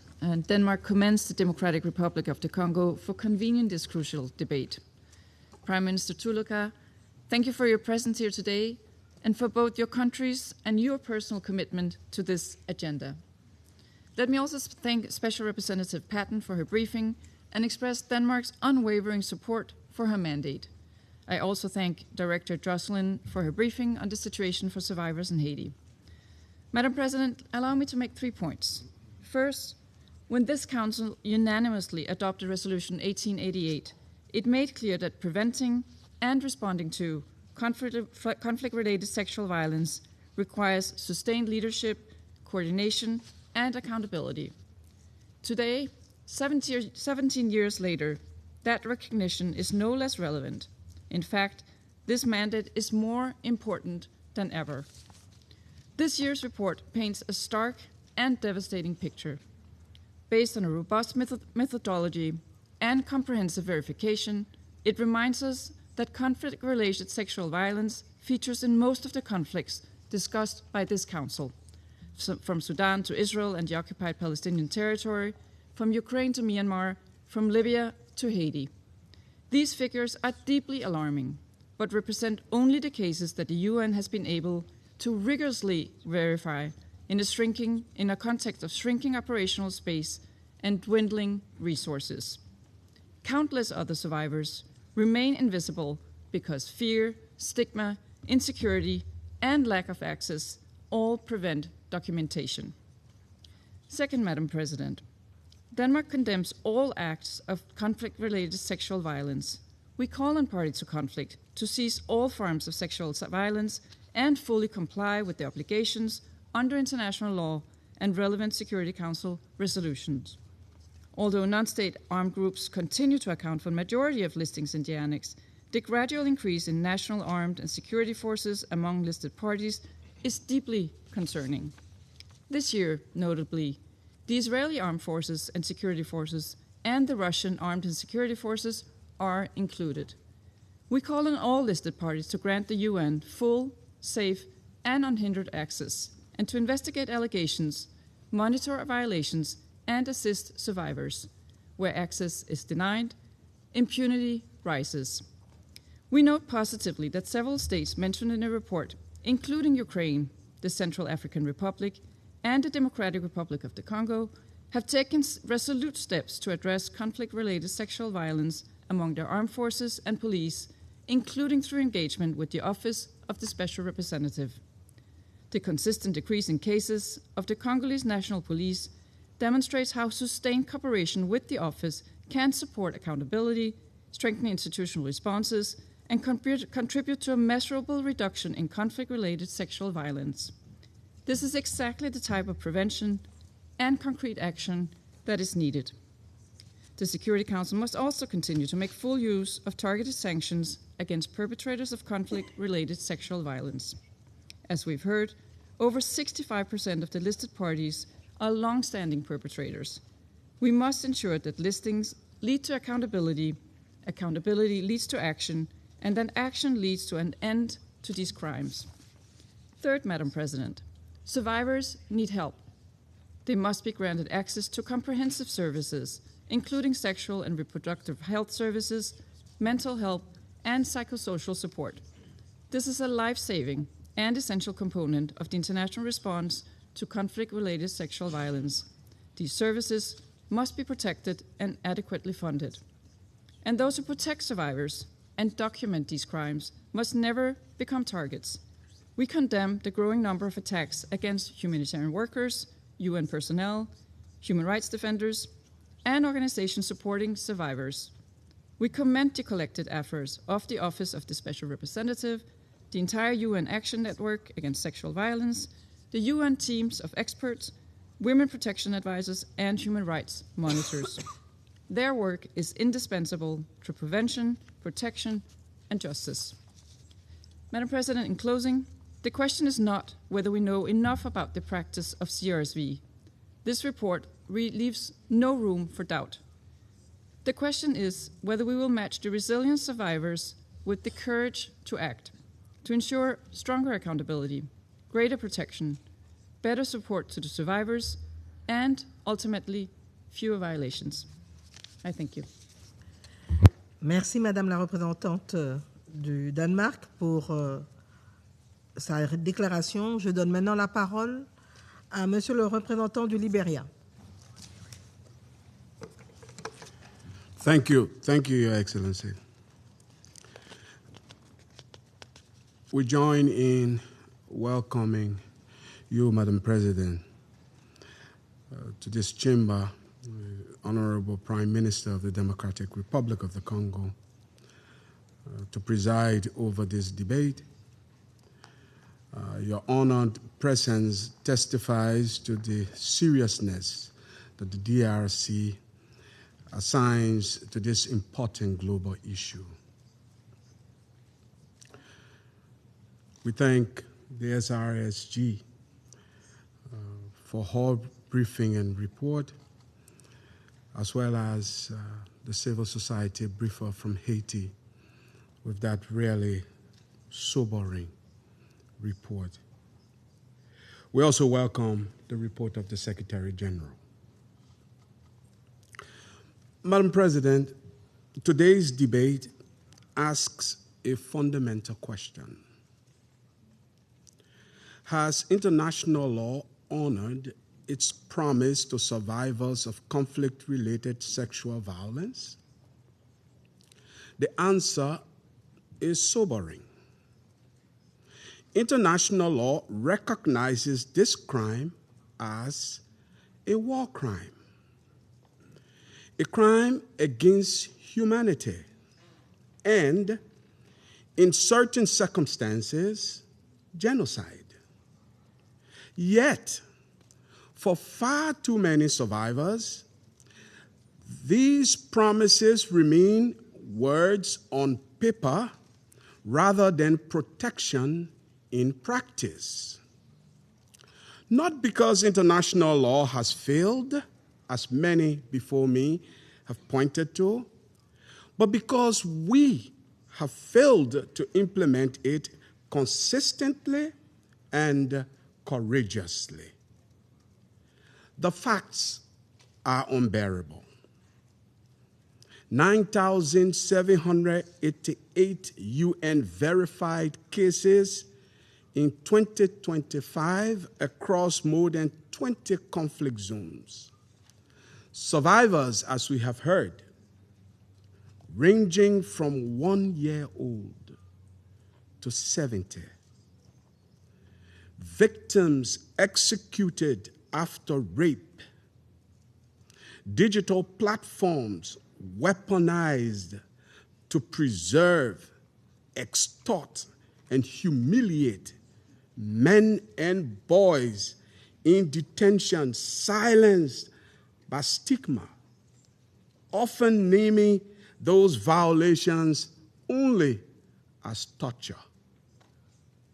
This, as a colleague just said, is a deliberate, effective, and cheap tactic of war. Madam President, Liberia speaks from experience. Our own post-conflict transition confronted the systematic use of sexual violence, and we created Criminal Code E, a specialized court dedicated to prosecuting sexual and gender-based crimes. We are made. It is not a finished model, but evidence that political will, when institutionalized, can begin to break impunity. It has also taught us that societies are not rebuilt by prosecutions alone. They are rebuilt when survivors trust that institutions exist for them, not merely because of them. We do not offer a woeful autobiography here. We offer a blueprint. But let us be clear. Prosecution alone cannot fulfill international law's promise. A conviction may punish a perpetrator, but it does not, by itself, heal trauma or remove the stigma survivors endure. Survivors are not merely witnesses in legal proceedings. They are rights holders whose dignity must remain central to every response, including their meaningful participation in the accountability processes that concern them. Your Excellency, honoring this promise is less about new norms than delivering on existing commitments. Therefore, Liberia proposes these 4 practical priorities. 1, strategic sanctions, not just lists. The Secretary General's Annex lists 77 parties, over 65% of them persistent offenders. Liberia supports consistent, explicit consideration of CRSV by all relevant Security Council sanctions committees, so listings translate into targeted designation processes under existing regimes. 2, prevention before violation. No international support should legitimize institutions or armed actors responsible for conflict-related sexual violence. Liberia calls for strict enforcement of the UN's human rights due diligence policy, conditioning security sector assistance and peace operations on rigorous, independent human rights vetting. 3, sustainable support, not temporary compassion. Funding cuts are hollowing out survivor assistance and women's protection advisors precisely when they need and their needs are growing.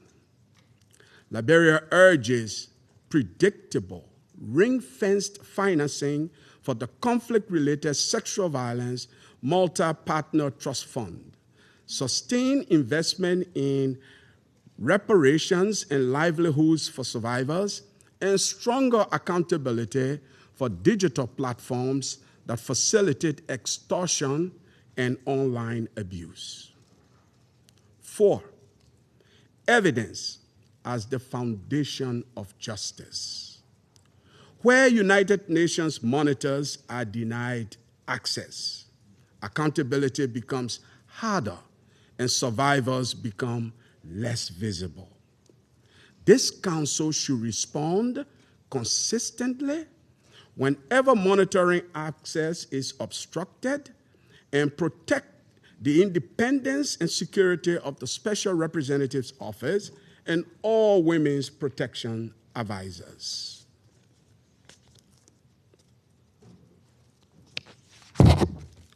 Madam President, in closing, the true measure of international law is not the number of resolutions we adopt. It is whether, on this question, a survivor, years after unimaginable violence and abuse of their bodies, can say that justice was accessible, dignity was restored, and the international community stood beside them rather than merely speaking sympathetically on their behalf without consequence. For Liberia, honoring this promise means ensuring no survivor waits for justice longer than perpetrators wait to enjoy impunity. We stand ready to work with this council and all partners to meet conflict-related sexual violence with the full force of accountability, reparative justice, and lasting international commitment. I thank you for your kind attention. Je remercie le représentant du Libéria pour sa déclaration et je donne maintenant la parole à Madame la représentante du Royaume-Uni. Many thanks, Madam President, and our sincere thanks to the DRC for convening this important discussion and to you for your personal leadership on this agenda. I also extend my thanks to the briefers. To Ms. Jocelyn, your briefing was a stark reminder of the devastating impact of ongoing gang violence on women and girls in Haiti. And I thank Special Representative Patten. The UN plays a vital role in documenting and verifying these crimes, key to ensuring the international community has the evidence needed to drive accountability. The UK is appalled by the rising rates of conflict-related sexual violence around the world and documented in the Secretary-General's report. It is not inevitable, it is preventable, it is prosecutable, but too often it is met with impunity. And where perpetrators face no consequences, survivors are denied justice and crimes are often repeated.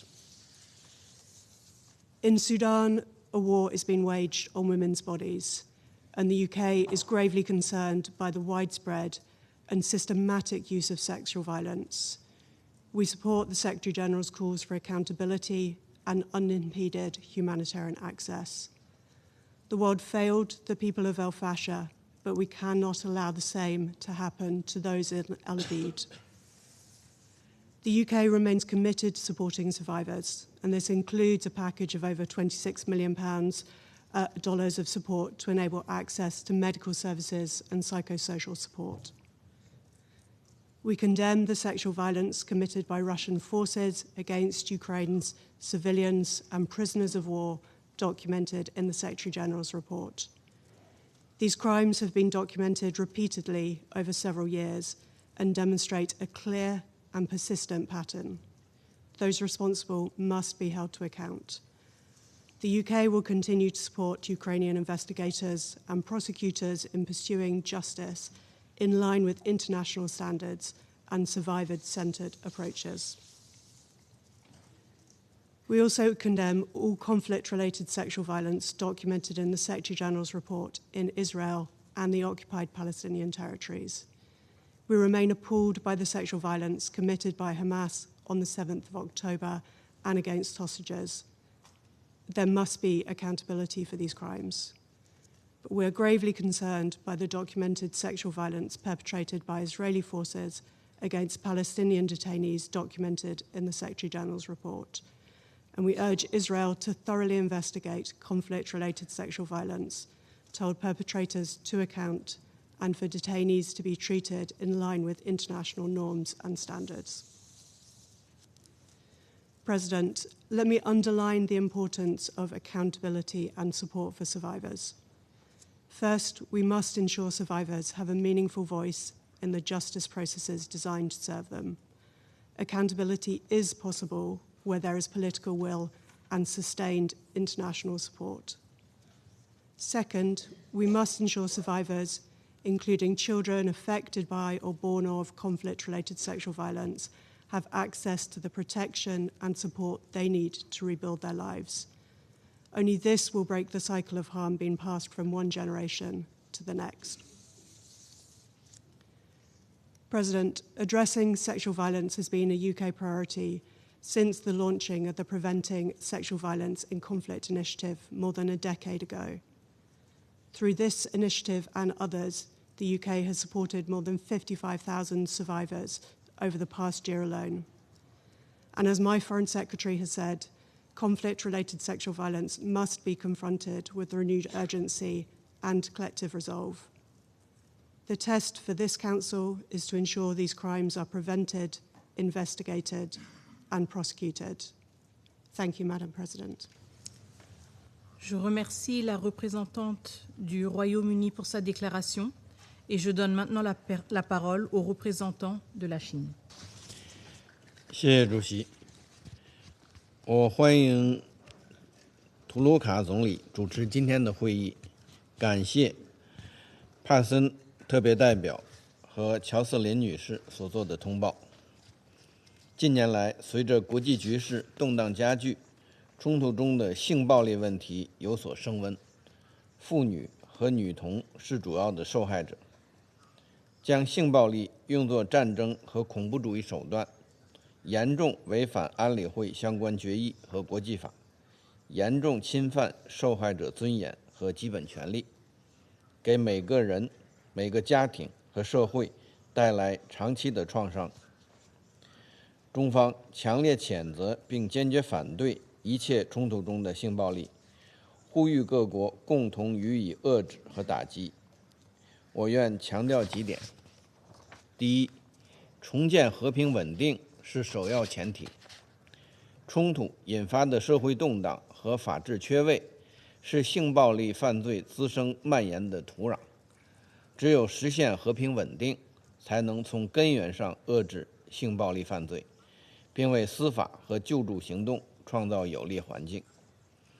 国际社会应秉持共同、综合、合作、可持续的安全观，坚持和平解决争端，加强预防外交和斡旋调解，推动停火止战，履行国际人道法义务，实现热点问题缓和降温。要秉持对恐怖主义的零容忍态度，加强国际反恐合作，坚决打击一切形式的恐怖主义。第二，要尊重国家主权是重要原则。当事国的预防和打击性暴力犯罪，保护本国妇女儿童方面负有首要责任。国际社会应切实尊重当事国主权和主导权，帮助其增强安全和法治能力建设，为受害者伸张正义提供保护。秘书长报告指出，刚果金、哥伦比亚等国同联合国合作，积极探索符合本国国情的解决路径，在开展调查问责、加强军警管理、落实国家赔偿、救助幸存者和儿童等方面取得不少进展，中方对此表示赞赏。我们期待秘书长特别代表和有关专家组继续履职尽责，为相关国家解决性暴力问题提供必要帮助和支持。第三，加强救助帮扶是关键任务，帮助幸存者恢复身心健康和正常生活，关乎社会公平正义和长期稳定。国际社会应支持当事国完善救助体系，帮助受害者获得医疗、心理、法律、教育、生计和消除污名等全方位服务。秘书长报告指出，联合国和国际人道机构正面临严重的资金短缺，在全球多地开展的救助项目被迫削减，大量冲突中性暴力的幸存者将陷入求助无门的境地。我们呼吁传统捐助方，特别是负有历史责任的国家，为当事国和有关受害者、幸存者提供稳定可靠的资金支持，将所作承诺真正的落到实处。第四，促进包容发展是根本保障。妇女是和平与发展事业的重要参与者和建设者，消除冲突中性暴力不仅要依法惩治犯罪，更要着眼长远，加强妇女赋权，消除性别歧视，帮助广大妇女和女童更好地获得教育、就业和参与经济社会活动的机会，从根本上增强其自我保护和发展的能力。国际社会应加大发展投入，弥合发展鸿沟，支持妇女、儿童及其他弱势群体共享发展成果，为实现持久和平与可持续发展奠定坚实基础。主席，冲突中的性暴力践踏人道底线，叩问人类良知。面对这一问题，需要国际社会秉持客观公正，加强团结合作，避免借此相互指责、制造对立，将有关问题政治化、攻击化。作为负责任大国和全球妇女事业的积极倡导者，中方愿同各国一道，为消除冲突中性暴力、维护国际和平与安全做出更大的贡献。谢谢主席。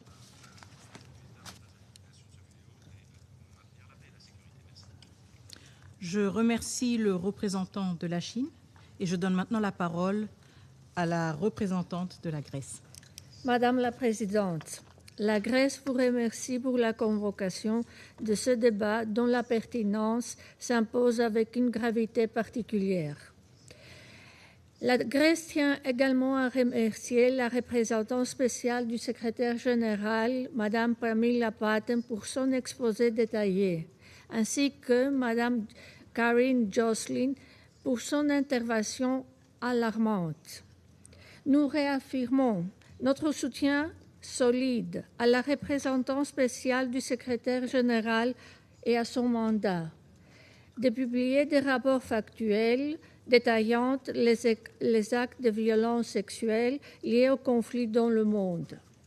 C'est précisément cet ensemble des informations bien documentées et bien vérifiées par les autorités compétentes des Nations Unies qui constitue un moyen essentiel pour endiguer ce phénomène horrible. Colleagues, the Secretary General's latest report presents a deeply concerning trajectory of conflict-related sexual violence, which continues to be utilized as a tactic of war, torture, terrorism, and political repression, both by state and non-state actors. Greece condemns all forms of conflict-related sexual violence in the strongest possible terms. We call on all parties to a conflict to immediately cease these acts and adopt time-bound measures and action plans to prevent and address CRSV, including by providing reparations to survivors and ensuring unhindered access for relevant UN monitoring mechanisms. In this regard, we welcome the commitments undertaken by certain state and non-state actors and encourage their full implementation. Madam President, in view of the above, I would like to make 3 points today. First, protection starts with compliance, not aspiration. International humanitarian law is binding, not advisory. All parties must respect it, along with fundamental human rights. That means unhindered humanitarian access, safety for humanitarian workers, and protection of civilian infrastructure. Full stop. But compliance alone does not heal anyone. Survivors need immediate, life-saving, gender-responsive care, sexual and reproductive health care, mental health and psychosocial support, and legal assistance, including for those in detention. And none of this is sustainable on goodwill alone. It requires predictable financing, including through the multi-partner trust fund on CRSV. Second, survival is the floor, not the goal. Stigma, marginalization, and exclusion don't end when the violence stops. They often outlast it, trapping survivors in cycles of poverty and renewed vulnerability. That is why recovery cannot be an afterthought to security response. It has to be built in from the start. And recovery is not only individual, it's political. There is no durable peace that excludes the people conflict harmed most. Survivors must have a seat at the table, full, equal, meaningful, and safe participation in peace processes. This means peace agreements can no longer treat CRSV as a footnote. It must be written into the text, not mentioned as aspiration, but codified as obligation. Third, the Council has tools it is not using to their full extent. Sexual violence should be a standalone designation criterion in every UN sanctions regime, not folded into other categories, but named for what it is. This matters most for repeat offenders, those who appear year after year in the Secretary General's Annex without consequence. Peace operations need mandates that reflect this seriousness, with gender expertise built in from the start. And when missions draw down, women's protection advisors cannot be the first cut. Losing them at exactly the moment of transition creates the protection gap survivors fall through. None of these substitutes for accountability. Only accountability guarantees non-repetition, and only accountability gives survivors what they actually owed, justice. In concluding, Madam President, survivors are not asking for sympathy. They are asking for the protection international law already promises them. Greece will keep working to deliver on that promise. I thank you. Merci, Madame la représentante de la Grèce, pour sa déclaration. Je donne maintenant la parole au représentant du Panama. Gracias, señora presidenta. Permítame iniciar felicitando a la República Democrática del Congo por asumir la presidencia del Consejo de Seguridad durante el mes de julio, a la vez que le deseamos el mayor de los éxitos y reiteramos el apoyo de la delegación panameña. Saludamos la realización de este primer evento de alto nivel de la presidencia bajo el liderazgo de Su Excelencia, Primera Ministra Judith Suminwa Tuluka, y agradecemos la iniciativa de convocar esta discusión sobre uno de los desafíos más urgentes para la paz y la seguridad internacionales, así como la felicitamos por su atinada intervención. Permítame también expresar el reconocimiento de Panamá a la representante especial del secretario general sobre la violencia sexual en los conflictos, señora Pramila Patten, por su liderazgo y compromiso, a la vez que reiteramos nuestro respaldo a su mandato y a la capacidad de su oficina para proporcionar información oportuna, independiente y verificable que resulta indispensable para la acción de este Consejo. Sería injusto, casi deshonesto, no reconocer que nos ha conmovido profundamente la admirable exposición que nos ha ofrecido la representante especial Pramila Patten sobre una realidad alarmante. Destacamos en ese sentido la precisión fáctica de los hechos comprobados que nos ha relatado y de las cifras que ha citado, en ambos casos provenientes del extenso y riguroso informe del secretario general. Además, por la integridad intelectual de sus valientes posiciones, así como por la dramática elocuencia que ha desplegado para describir incidentes y ejemplos escalofriantes. Agradecemos igualmente la valiosa intervención de Carine Jocelyn, cuya experiencia puntual y trabajo junto a las mujeres haitianas enriquecen profundamente este debate. El informe del secretario general se presenta en un contexto internacional marcado por el aumento de los conflictos armados, niveles históricos de gasto militar y una creciente fragmentación geopolítica, al mismo tiempo que disminuyen los recursos destinados a la protección de civiles. Las consecuencias son claras. Los casos verificados por las Naciones Unidas de violencia sexual relacionada con los conflictos se duplicaron respecto al periodo anterior.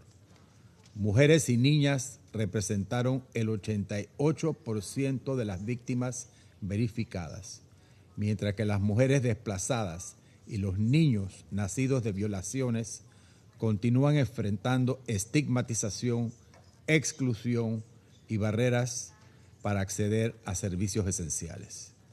Los recortes financieros, por su parte, han reducido espacios seguros, limitado servicios especializados y debilitado las capacidades de respuesta.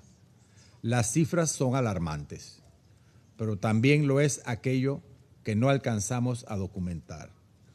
En demasiados contextos, el silencio no refleja una disminución de las violaciones, sino las enormes barreras para denunciarlas y verificarlas. A ello se suma una realidad particularmente preocupante. Quienes prestan asistencia en primera línea continúan siendo objeto de ataques por parte de actores armados, dificultando aún más la protección de las poblaciones afectadas. Tal como deja claro el informe del secretario general, grupos armados, organizaciones terroristas y redes criminales transnacionales continúan empleando la violencia sexual y la trata de personas con fines de explotación sexual como una táctica deliberada para financiar sus operaciones, consolidar control territorial, reclutar y recompensar combatientes, a la vez que aterrorizan a la población civil y sostienen las economías ilícitas que prolongan los conflictos. Para Panamá esto afirma que estos crímenes deben abordarse no solo como graves violaciones de derechos humanos, sino también como amenazas a la paz y a la seguridad internacionales. La violencia sexual relacionada con los conflictos continúa siendo uno de los crímenes más subregistrados, particularmente en contextos de desplazamiento, detención, rutas migratorias y trata de personas. En este sentido, la falta de información verificada no debe interpretarse como ausencia de violaciones. La imposibilidad de realizar verificaciones independientes sobre el terreno, particularmente respecto de situaciones y actores señalados en los anexos del informe del secretario general, debe entenderse como un factor de opacidad y preocupación que requiere la atención por parte de este Consejo. La verificación independiente sobre el terreno constituye la base para proteger a las víctimas, preservar evidencia y fortalecer la rendición de cuentas. No permitir la verificación sugiere un indicio de culpabilidad. Por ello, Panamá reafirma la importancia de fortalecer los mecanismos de monitoreo, análisis y reporte de las Naciones Unidas, así como garantizar el despliegue oportuno de asesoras de protección de las mujeres. Estas capacidades especializadas son esenciales para documentar patrones, identificar riesgos y orientar respuestas efectivas. El informe también nos recuerda que la impunidad continúa siendo la norma. Actualmente, el 65% de los actores incluidos en los anexos del informe del secretario general son perpetradores persistentes, al haber sido incluidos durante más de 5 años consecutivos.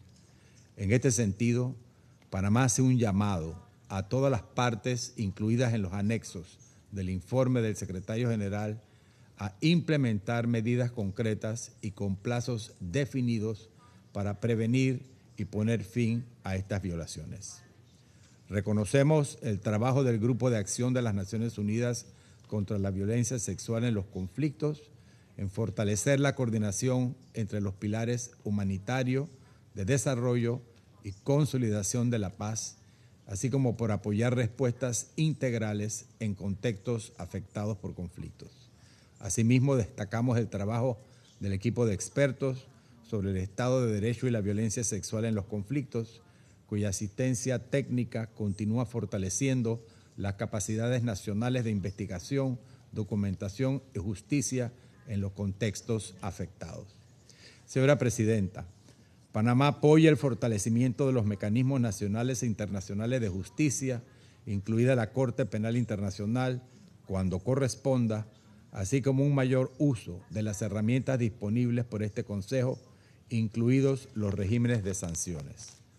La respuesta requiere una cooperación más estrecha entre Estados miembros, Naciones Unidas, mecanismos de justicia, comités de sanciones, autoridades nacionales, actores financieros y sociedad civil. Un mejor intercambio de información es esencial para desarticular redes de trata, rastrear flujos financieros ilícitos e impedir que estos crímenes sigan financiando a grupos armados y organizaciones terroristas. También debemos reconocer el rol indispensable de las organizaciones lideradas por mujeres y defensoras de derechos humanos, quienes documentan violaciones, prestan asistencia y sostienen redes de protección en algunos de los entornos más difíciles. su participación plena, igualitaria y segura continúa siendo esencial para respuestas más efectivas y sostenibles. La violencia sexual, señora Presidenta, relacionada con los conflictos, no puede entenderse como una consecuencia inevitable de la guerra. Los cuerpos de las mujeres y de las niñas no pueden seguir siendo escenarios donde se libran batallas de violencia y se satisfacen ambiciones de quienes buscan imponer control y terror. Panamá reitera su compromiso con una respuesta basada en la verificación de los hechos, la protección de las personas sobrevivientes y la rendición de cuentas. Toda persona tiene derecho a vivir libre de violencia, con dignidad y con pleno respeto a sus derechos fundamentales. Muchas gracias. Mes remerciements au représentant du Panama pour sa déclaration. À présent, je donne la parole au représentant du Pakistan. I would like to welcome and thank you, Madam Prime Minister, for presiding over this important debate. And we also thank Special Representative Pramila Patten and Ms. Jocelyn for their valuable briefings. More than 25 years after Resolution 1325 and nearly 2 decades after Resolution 1820 recognized conflict-related sexual violence as a distinct threat to international peace and security, the international community must ask the logical question: have we matched our commitments with protection, justice, and dignity for victims and survivors? The Secretary General's latest report provides a sobering answer. Verified cases of conflict-related sexual violence rose sharply in 2025. These were often marked by extreme brutality and disproportionately targeted women and girls. Yet, as the report also reminds us, the recorded cases represent only a fraction of the reality, owing to stigma, fear of reprisals, absence of services, and chronic underreporting. And we know also that not all situations of concern are covered by the report. Pakistan condemns unequivocally all forms of conflict-related sexual violence, whoever the perpetrator and wherever the crime occurs. This includes all situations of armed conflict as well as all situations of foreign occupation on the agenda of the Council. In such contexts, militarization, displacement, arbitrary detention, denial of rights, and impunity deepen the vulnerability of civilians, particularly women and girls. As others have noted, conflict-related sexual violence is not just an inevitable consequence of war. It is often used deliberately as a tactic of war, terror, torture, repression, and collective punishment. It destroys individuals, fractures families, terrorizes communities, and leaves intergenerational wounds, including for children born of conflict-related rape. Madam President, Pakistan wishes to emphasize some key priorities. First, accountability must be strengthened comprehensively and consistently. The Secretary General's listing mechanism should cover all situations of conflict and foreign occupation on the agenda of this Council. No situation should be shielded from scrutiny, and no perpetrator should be allowed to treat sexual violence as cost-free. Sanctions regimes, where applicable, should be used more effectively against persistent perpetrators. And justice processes must be designed to be more victim and survivor-centered, trauma-informed, and accessible. Second, victims and survivors must receive timely and comprehensive support, including medical care, psychosocial assistance, legal aid, livelihood support, and reparations. Third, The UN protection architecture must be preserved and strengthened. Women's protection advisors play an indispensable role in monitoring, reporting, early warning, and engagement with parties to conflict. Their deployment should be ensured in all relevant situations, including during peacekeeping transitions and drawdowns when protection vacuums place victims, survivors, service providers, and human rights defenders at heightened risks. And finally, prevention must be placed at the center of our collective response.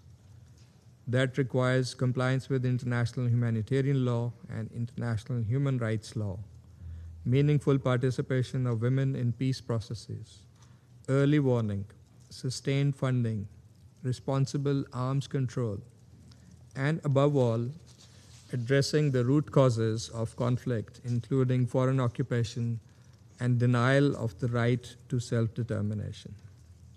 Madam President, the true test of this Council's commitment lies in full, faithful, and non-selective implementation of its resolutions, including those on women, peace, and security.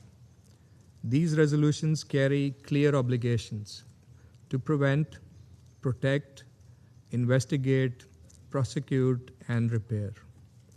For victims and survivors, implementation is the difference between abandonment and protection, between silence and justice, between a wound carried alone and a dignity restored by the international community.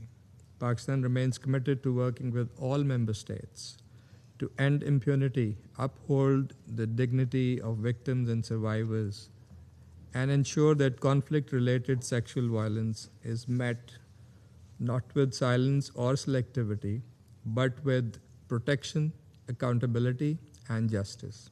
I thank you. Je remercie Monsieur le représentant du Pakistan pour sa déclaration et je donne maintenant la parole au représentant de la Somalie. At the outset, allow me to thank the Democratic Republic of the Congo's presidency for convening this crucial debate. I also warmly welcome you, Madam President, Prime Minister Tuluka, for presiding over this meeting and your leadership in addressing the urgent challenges of conflict-related sexual violence together, meaningfully and sustainably. I wish to express appreciation to SRSG Patten and Ms. Jocelyn for their insightful briefings, which have helped shed light on the persistent and evolving challenges we are facing today. More than 25 years have passed since the Security Council first pledged to address the scourge of conflict-related sexual violence against women and girls. Yet such violence continues to be deliberately weaponized by armed actors who use it to terrorize, divide, and destroy communities. This is not an accident or an unfortunate side effect of conflict. It's a calculated and devastating tactic of warfare, repression, and control, with consequences that reverberate for generations, leaving deep and enduring scars on individuals and societies alike. While the Security Council's evolving normative framework for Resolution 1325 through 2467 offer a robust and comprehensive basis for action, the reality remains that the promise of international law and justice are still out of reach for far too many. In that context, allow me to highlight the following points for our collective reflection. First, to truly address conflict-related sexual violence, we must address the root causes of conflict that create fertile ground for such violations to spread. Sexual violence does not arise in a vacuum. It's often the direct result of deeper structural issues. When global power competition and shifting alliance leave developing countries at a disadvantage, those countries are left more vulnerable to instability. persistent inequality, proxy wars, unfair trade practices, and the exploitation of natural resources and the enduring legacies of colonialism all work together to weaken social fabrics and protections and justice systems, exposing communities, especially the most vulnerable, to greater risks. Preventing sexual violence, therefore, cannot be separated from the essential work of conflict prevention, peace building, and reforming international financial institutions. Only by tackling these root causes can we lay the foundation for a more just and safer world towards a sustainable peace and development for women and girls everywhere. Second, we must confront the weaponization of sexual violence head-on by insisting on accountability and justice. This requires more than words. Perpetrators must face deterrence and real consequences. In the Palestinian occupied territory, the Secretary General's report documents ongoing patterns of sexual violence against Palestinian women detained in Israel, including acts by Israeli forces ranging from rape, forced nudity, to severe genital violence, often without subsequent medical care or justice. When occupation becomes normalized, justice systems erode and impunity thrives, perpetuating the cycle of violence. Therefore, it's vital that the Council uphold international law, hold perpetrators accountable, and pursue justice in credible prosecutions. This sends an unmistakable message that sexual violence as a weapon, including under occupation, will not be tolerated by any actor anywhere. Third, and most centrally, survivors must be recognized as leaders and co-creators of solutions. Too often, survivors are spoken for rather than listened to. Their expertise, resilience, and lived experience are indispensable for crafting effective policies and responses.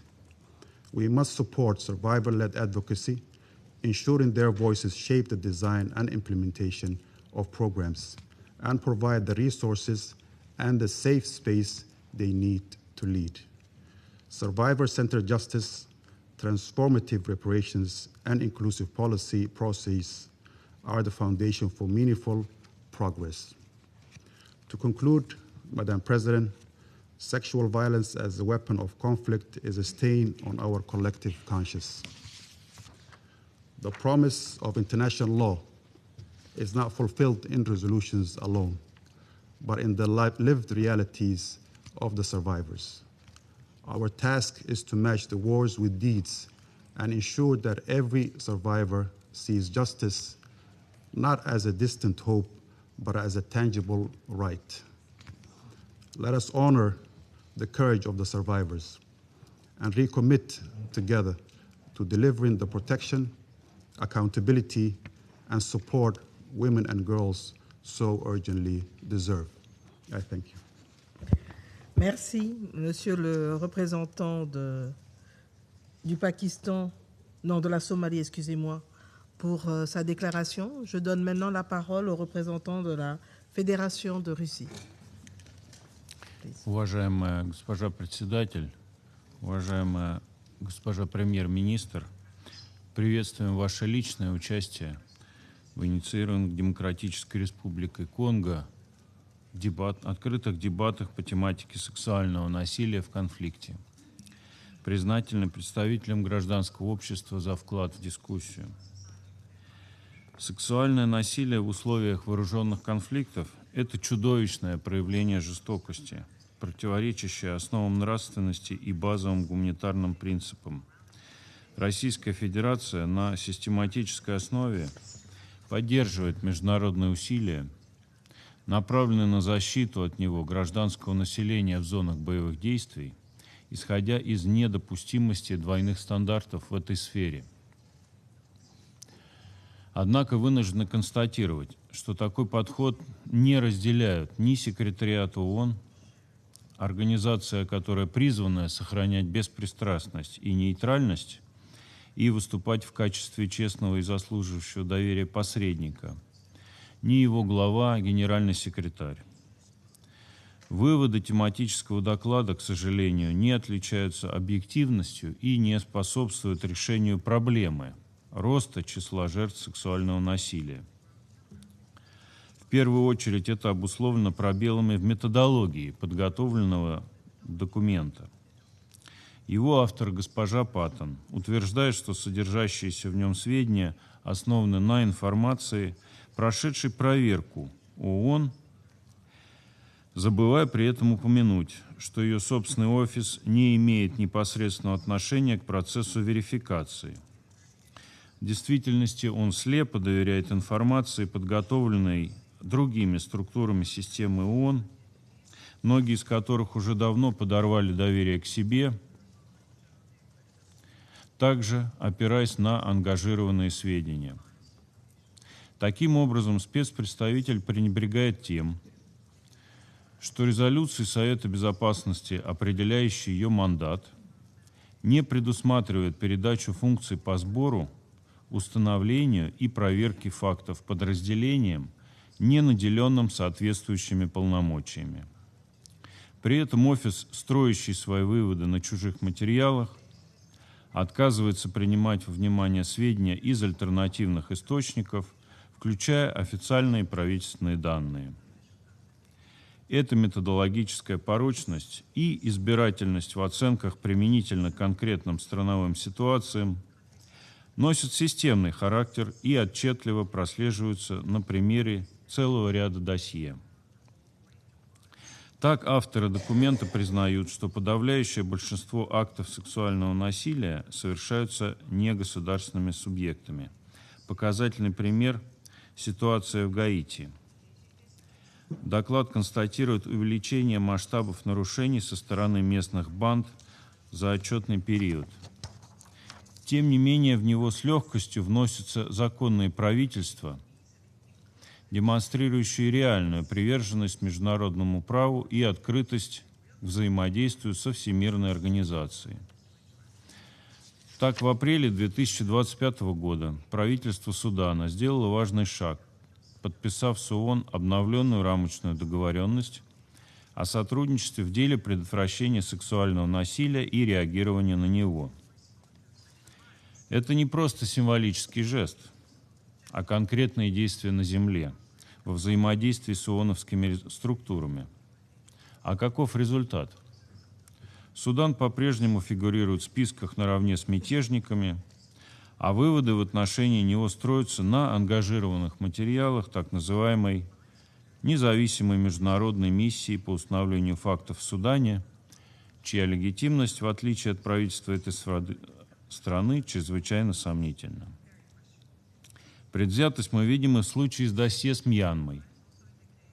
Доклад безапелляционно утверждает, что правонарушения совершались преимущественно военнослужащими этой страны. При этом не отличающиеся беспристрастностью страновые спецмеханизмы по Мьянме, изыскания которых легли в основу документа,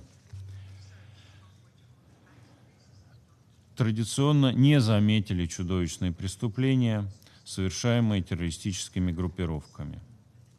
Госпожа председатель, на этом фоне сохраняющийся дисбаланс в освещении ситуации вокруг Украины выглядит логичным продолжением общей порочной линии.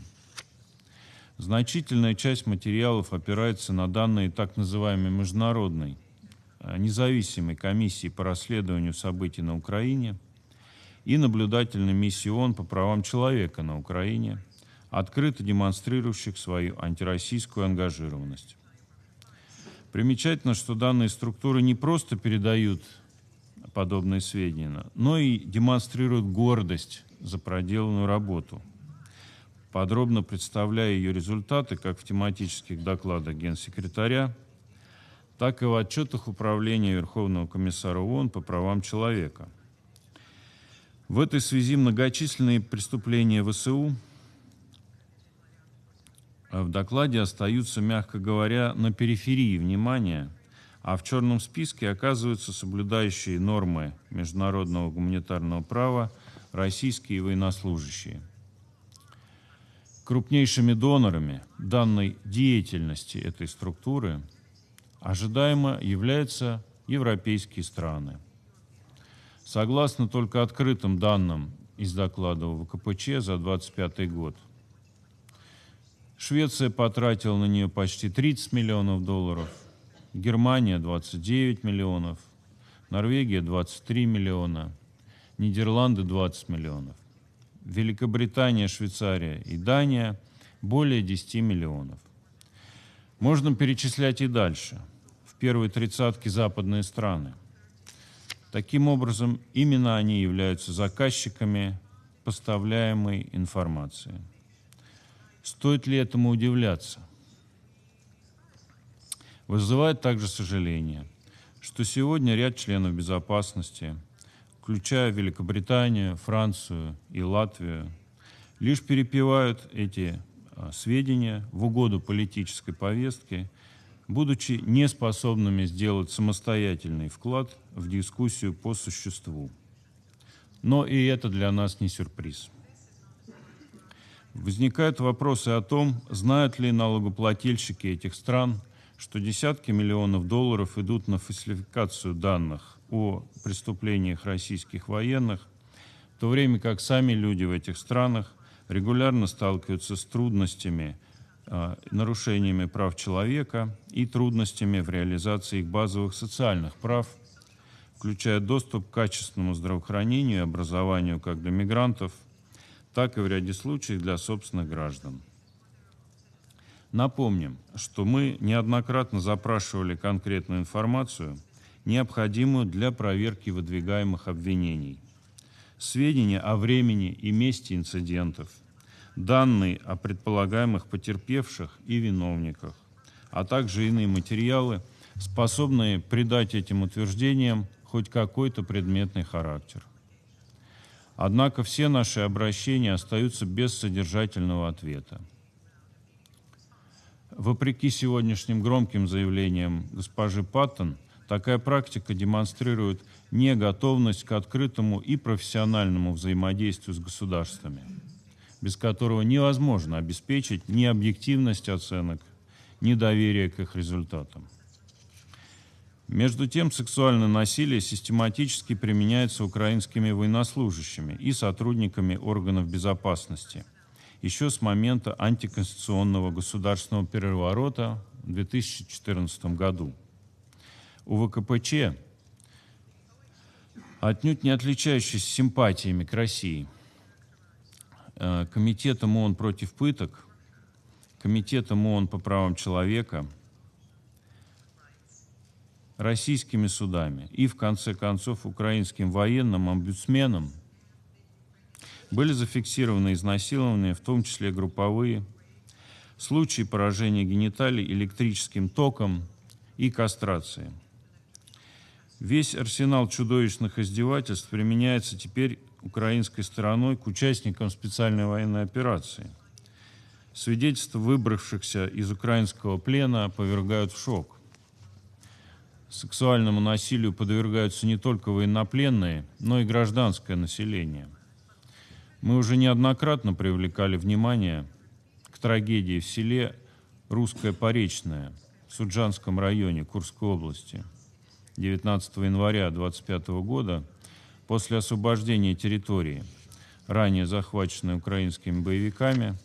Во время осмотра домов в частном секторе российские военнослужащие обнаружили тела местных жителей. В результате следственных мероприятий было установлено, что большинство людей были убиты выстрелами в голову с близкого расстояния. На их телах обнаружены следы пыток и сексуального насилия. Всего жертвами стали 22 мирных жителя, среди них 8 женщин, которые перед смертью были изнасилованы. Это подтверждают и показания самих украинских военнослужащих, например, Владимира Парафила и Евгения Фабрисенко. Случаи изнасилования фиксировались и в городах Димитрове и Красноармейске Донецкой Народной Республики. Это ужасающая реальность, очевидная всем, кроме госпожи Паттен. Не исключаем, что относительно невысокое число случаев привлечения к ответственности за сексуальное насилие на территории Украины может быть связано с существенными пробелами национального законодательства, отмеченными у ВКПЧ еще в 2017 году. Управление констатировало, предъявляемые обвинения нередко не отражают полной тяжести деяний и их последствий для жертв, что снижает эффективность правосудия и механизмов правовой защиты. Но всего этого мы не найдем в ежегодном докладе генерального секретаря, ведь это не вписывается в заданную линию на демонизацию России и создание образа жертвы для Украины. Ведь не для того, чтобы фиксировать эти преступления, создавались упомянутые мной НМПЧУ и НМКРУ. Не для этого на должность гуманитарного координатора ООН на Украине назначался откровенный русофоб господин Шмали. Слова и деятельность ООНовских функционеров свидетельствуют, что у Всемирной организации не хватает политической воли, чтобы беспристрастно и деполитизированно подходить даже к защите человеческого достоинства в условиях вооруженных конфликтов. Госпожа председатель, преступления сексуального характера абсолютно недопустимы и вызывают безусловное обсуждение. В этом сегодня у нас с вами консенсус. Однако недопустимы также попытки использовать эту тему в политических целях и превращать человеческие страдания в инструмент политической борьбы. В завершение хотел бы напомнить, что факты не бывают своими и чужими, иначе это уже не расследование, а пропаганда. И именно поэтому любые попытки подменить объективный анализ политическими интерпретациями неизбежно разрушают доверие и к институтам, и к самой идее справедливости, что неизбежно ведет к утрате авторитета ООН. Благодарю за внимание. Merci, Monsieur le représentant de la Fédération de Russie, pour sa déclaration. Maintenant, je vais donner la parole à Monsieur Jim O'Callaghan, ministre de la Justice, des Affaires intérieures et des Migrations de l'Irlande. Madam President, thank you for convening this important debate and, more importantly, for attending to chair it. Your presence here signifies the importance that the Democratic Republic of the Congo attach to this issue. At the outset, I want to say that Ireland aligns itself with the statements that will be delivered on behalf of the European Union and the Group of Friends on Women, Peace and Security. Ireland also thanks the briefers for shedding light on the horrific reality of conflict-related sexual violence and its profound impact on survivors who are overwhelmingly women and girls. We also thank Special Representative Pramila Patten and her team. Your tireless work in monitoring and documenting cases and patterns of sexual violence is critical in raising awareness and advancing accountability. Ireland firmly supports your mandate and the important work of your office. Madam President, the Secretary-General's report makes harrowing reading. It confirms that conflict-related sexual violence, including rape, gang rape, trafficking, forced marriage, abductions, forced pregnancy, forced abortion or forced sterilization, and other forms of sexual violence, is being used as a weapon of war and terror across 21 conflict situations. The number of verified cases more than doubled to almost 10,000 in 2025 compared to the previous year. And yet, we know this is not a full account of the reality, with many more cases going undocumented. The scale of the crime is staggering. As we have heard, in Haiti, criminal gangs have terrorized communities through sexual violence, and in DRC, armed groups have used sexual violence to exert territorial control. Conflict-related sexual violence, including rape, sexual slavery, and forced marriage, has become a defining feature of the conflict in Sudan. And in Afghanistan, we see sexual violence being used to restrict the rights and freedoms of Afghan women and girls. Madam President, Ireland is deeply concerned that 2 state parties were listed for the first time this year, despite having been put on notice for listing last year. The use of sexual violence by Russian armed and security forces against Ukrainian detainees, mostly men and boys, as identified in this report, is deplorable. The use of sexual violence against Palestinian detainees, including children, by Israeli armed and security forces, as recorded in this report, is also deeply disturbing. Ireland is also appalled by and condemns again the sexual violence committed by Hamas on the 7th of October 2023 and on hostages taken and in its aftermath. These patterns of sexual violence, including as a form of torture, must stop, and those responsible must be held to account and brought to justice. We urge Russia, Israel, and all parties listed in the report to comply with their obligations under international law, to provide unhindered access to relevant UN monitoring mechanisms, and to address impunity for sexual violence. Madam President, we are in a time of unprecedented conflict, and conflict-related sexual violence is escalating. The report of the Secretary-General sets out clear recommendations on how to prevent, address, and respond. We urge this Security Council to closely examine the report's recommendations, including the critical importance of women protection advisors in UN peace operations and the need for a focus on CRSV in transitions. We echo the Secretary-General's calls for the Council to include CRSV as a standalone designation criteria for targeted sanctions. We must all take action to address impunity and strengthen accountability through national or international courts or relevant transitional justice mechanisms. In the DRC, as you will be aware, Madam President, there has been a notable decline in UN-verified cases of conflict-related sexual violence attributed to the Congolese National Police over the past 5 years, and that demonstrates that progress is possible and can happen. In that regard, Ireland commends the work of the team of experts who have helped build capacity for prosecutors, investigators, judges, and legal aid teams.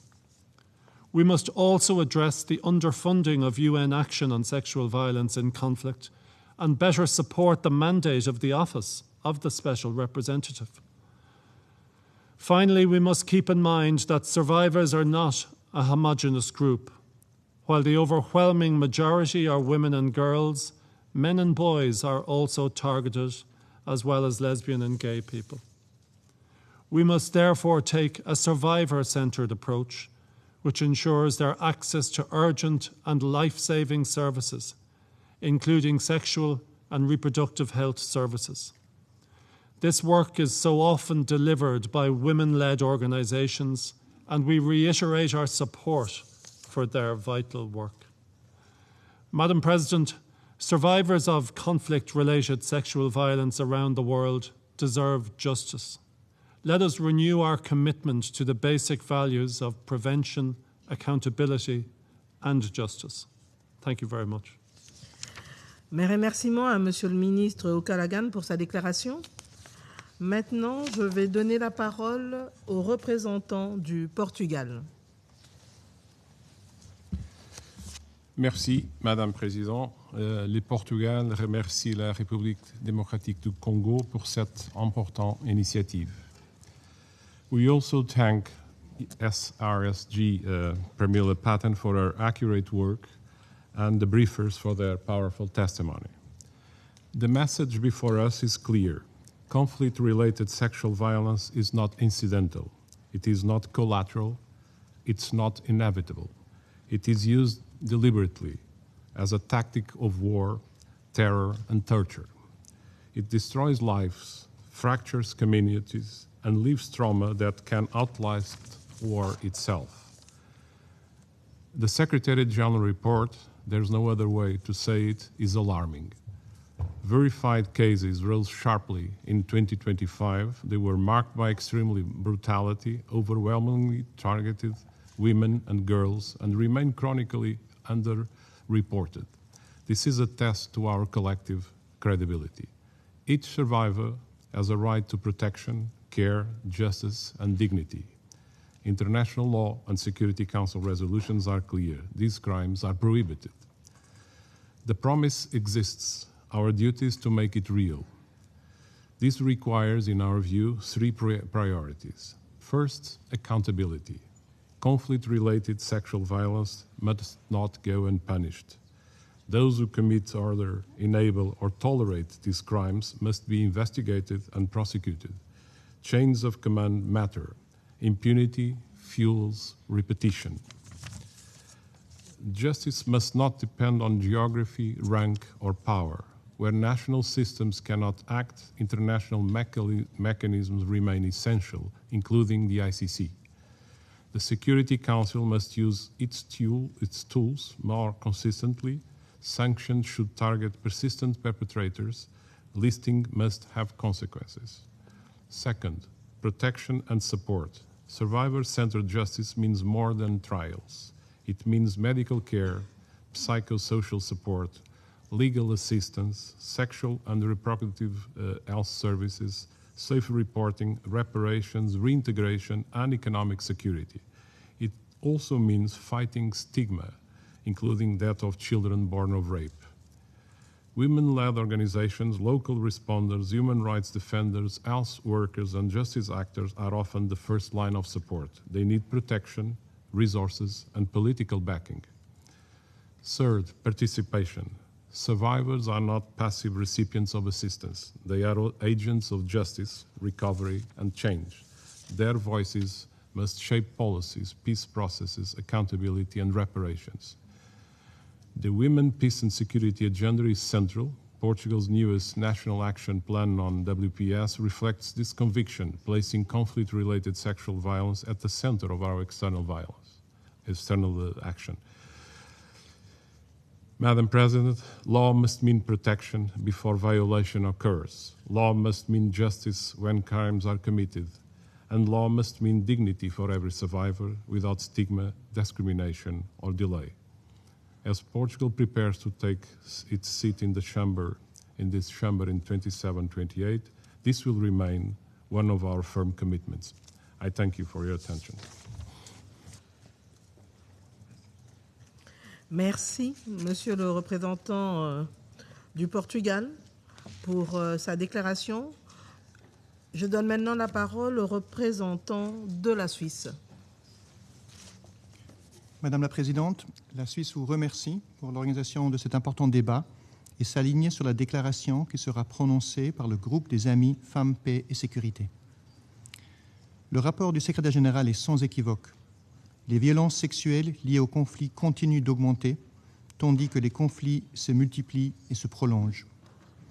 Plus de 2/3 des parties inscrites sont des auteurs persistants, listés depuis au moins 5 ans et sans mesure coercitive. Le défi n'est pas l'absence de normes, mais leur mise en œuvre effective. À cet égard, la Suisse souhaite souligner 3 points. Premièrement, le respect du droit international, y compris du droit international humanitaire et des droits de l'homme. Le DIH interdit clairement toutes les formes de violence sexuelle liées au conflit. Le cadre normatif élaboré par ce Conseil est solide. Il convient désormais d'en assurer la pleine mise en œuvre. Les auteurs doivent répondre de leurs actes afin de lutter contre l'impunité et les mécanismes de reddition des comptes doivent être renforcés. Deuxièmement, les survivantes et survivants doivent rester au cœur de notre action.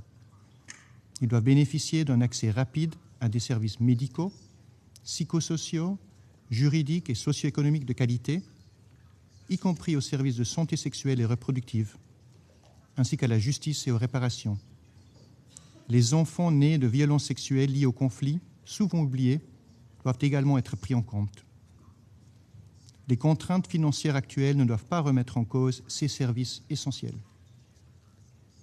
Troisièmement, nous devons préserver les capacités des Nations Unies dans ce domaine. Le mécanisme de désignation figurant dans le rapport du secrétaire général, fondé sur des schémas de violation vérifiés, demeure un outil indispensable de prévention et de reddition des comptes. De même, le déploiement systématique des conseillères pour la protection des femmes, comme prévu par les résolutions de ce Conseil, est important. La Suisse réaffirme son soutien à l'équipe d'experts sur l'état de droit et les violences sexuelles liées au conflit, dont l'appui technique aux autorités nationales contribue à renforcer les enquêtes, leurs poursuites et une justice centrée sur les survivantes et survivants. Madame la Présidente, la Suisse réitère enfin son plein soutien à la représentante spéciale du secrétaire général chargée de la question des violences sexuelles commises en période de conflit, à son bureau, ainsi qu'à la méthodologie rigoureuse qui sous-tend ce rapport. À titre de contribution concrète, la Suisse met à disposition un officier militaire auprès de son bureau afin de soutenir la mise en œuvre de ce mandat. Je vous remercie. Je remercie Monsieur le représentant de la Suisse pour sa déclaration et nous allons maintenant passer la parole au représentant du Mexique. Merci Madame la Présidente, Madame la Première Ministre. México ve con suma preocupación la proliferación de conflictos armados cada vez más prolongados y la creciente utilización de la violencia sexual como método de guerra, terror o represión con el fin de alcanzar objetivos militares. La representante especial del secretario general ha expuesto a detalle la inaceptable asimetría en la distribución de gasto entre la compra de armas y la prevención de conflictos. En un periodo de 24 horas, el mundo gasta en armas más de lo que gasta en un año completo eliminar la violencia de género y la violencia sexual.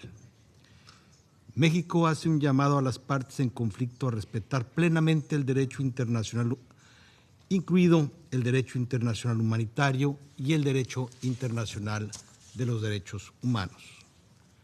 La Carta de las Naciones Unidas reafirma la fe en los derechos humanos fundamentales, en la dignidad y el valor de la persona humana y la creciente violencia sexual en el contexto de los conflictos armados es, hoy por hoy, una denegación de los principios que nos comprometimos solemnemente a defender.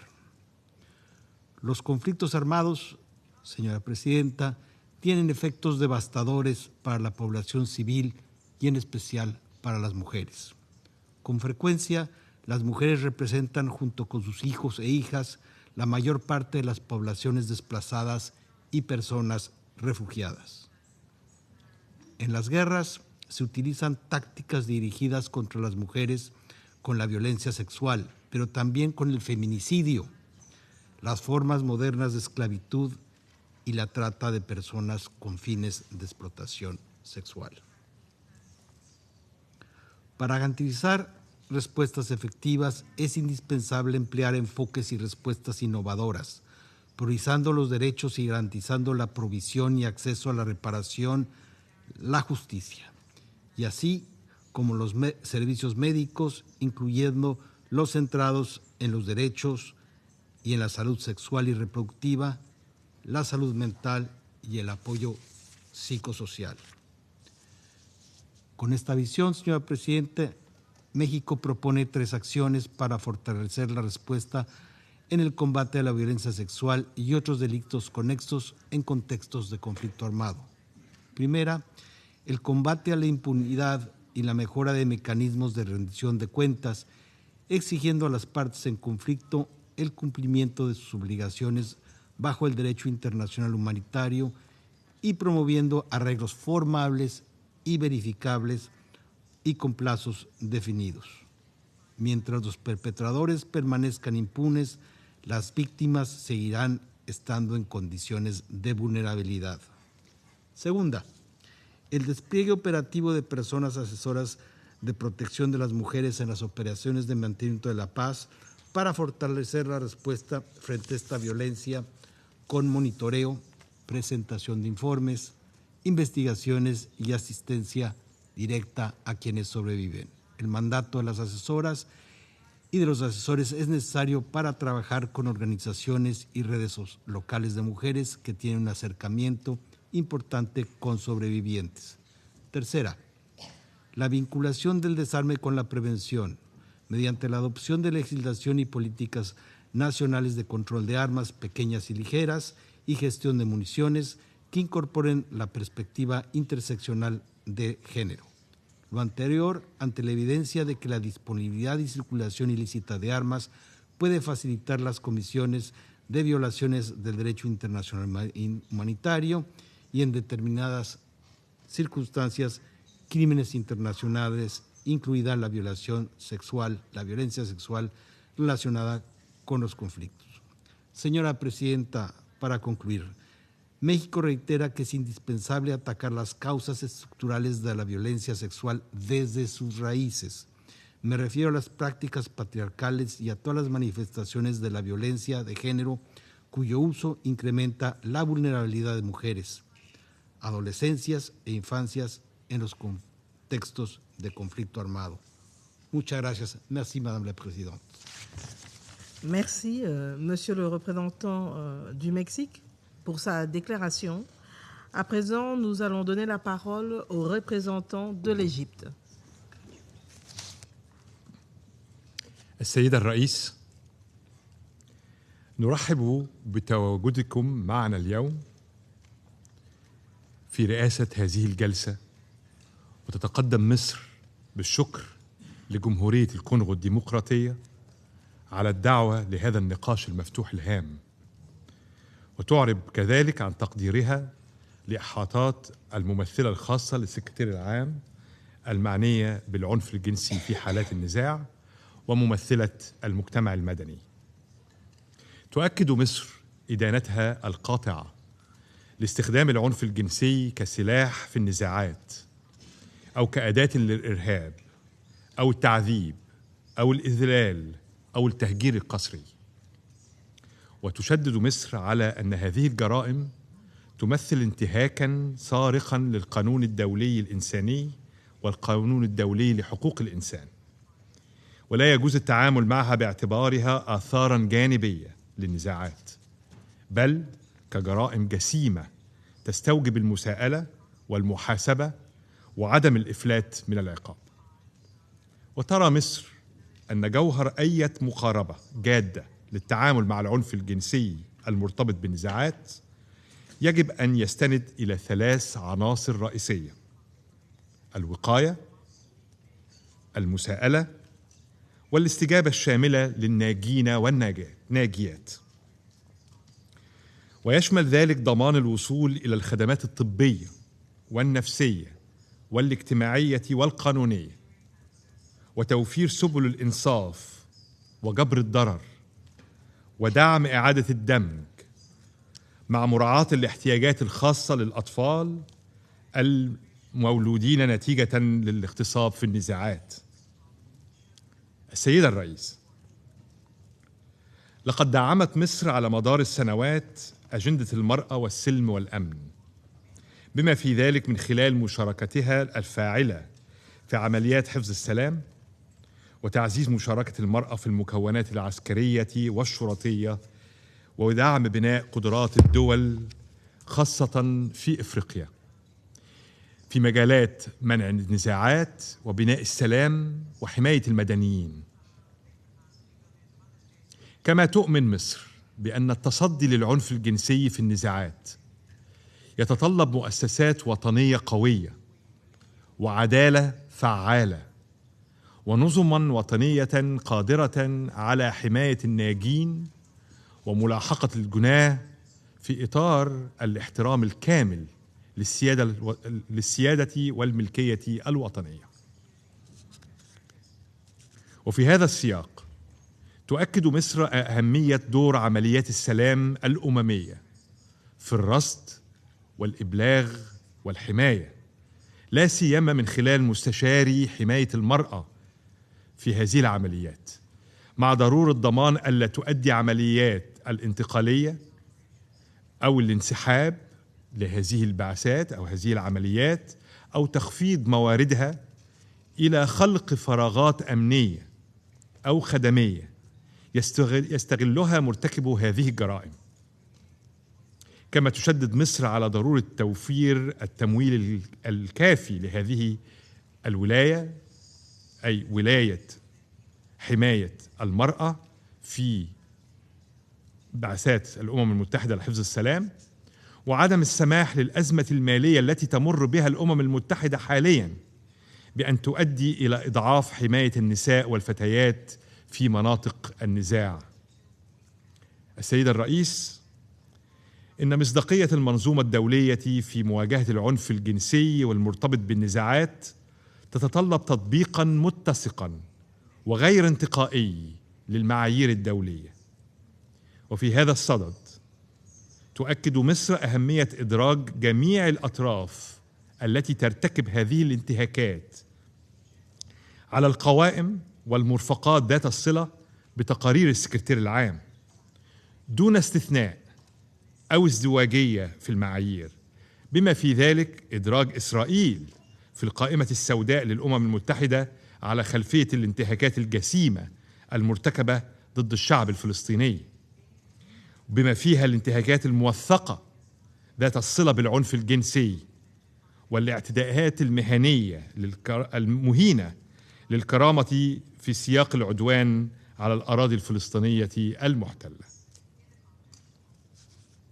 وتشدد مصر أن الإفلات من العقاب أيا كان مرتكب الجريمة يبعث برسالة خطيرة مفادها أن القانون الدولي قابل للتجزئة، ومن ثم فإن مجلس الأمن مطالب باستخدام الأدوات المتاحة له، بما في ذلك أنظمة الجزاءات، لضمان ألا تبقى جرائم العنف الجنسي في النزاعات بلا تكلفة سياسية أو قانونية. ختاماً السيد الرئيس، تؤكد مصر أن حماية الناجين والناجيات ليست التزاماً إنسانياً فحسب، بل هي شرط أساسي لتحقيق السلام المستدام.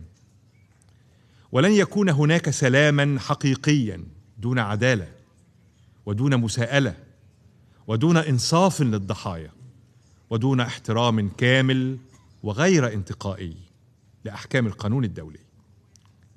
شكراً سيد الرئيس. Je remercie le représentant de l'Égypte pour sa déclaration. Et maintenant, je vais donner la parole à Madame la représentante de Malte. Thank you, Madam President. Malta thanks the Democratic Republic of the Congo for convening this important debate, and we welcome your presence, Madam Prime Minister. We would also like to extend our appreciation to SRSG Patten and Director Carine Jocelyn for their valuable contributions. Malta aligns itself with the statements to be delivered by the European Union and the group of friends of WPS. Madam President, at the outset, Malta reaffirms its strong support for SRSG Pramila Patten and her office, whose work is essential to documenting the realities of conflict-related sexual violence and advancing accountability and survivor-centered responses. The latest report of the Secretary General makes clear why this work remains so urgent. As conflicts worldwide increase in number, intensity and duration, so too does the deliberate and devastating use of sexual violence as a tactic of war.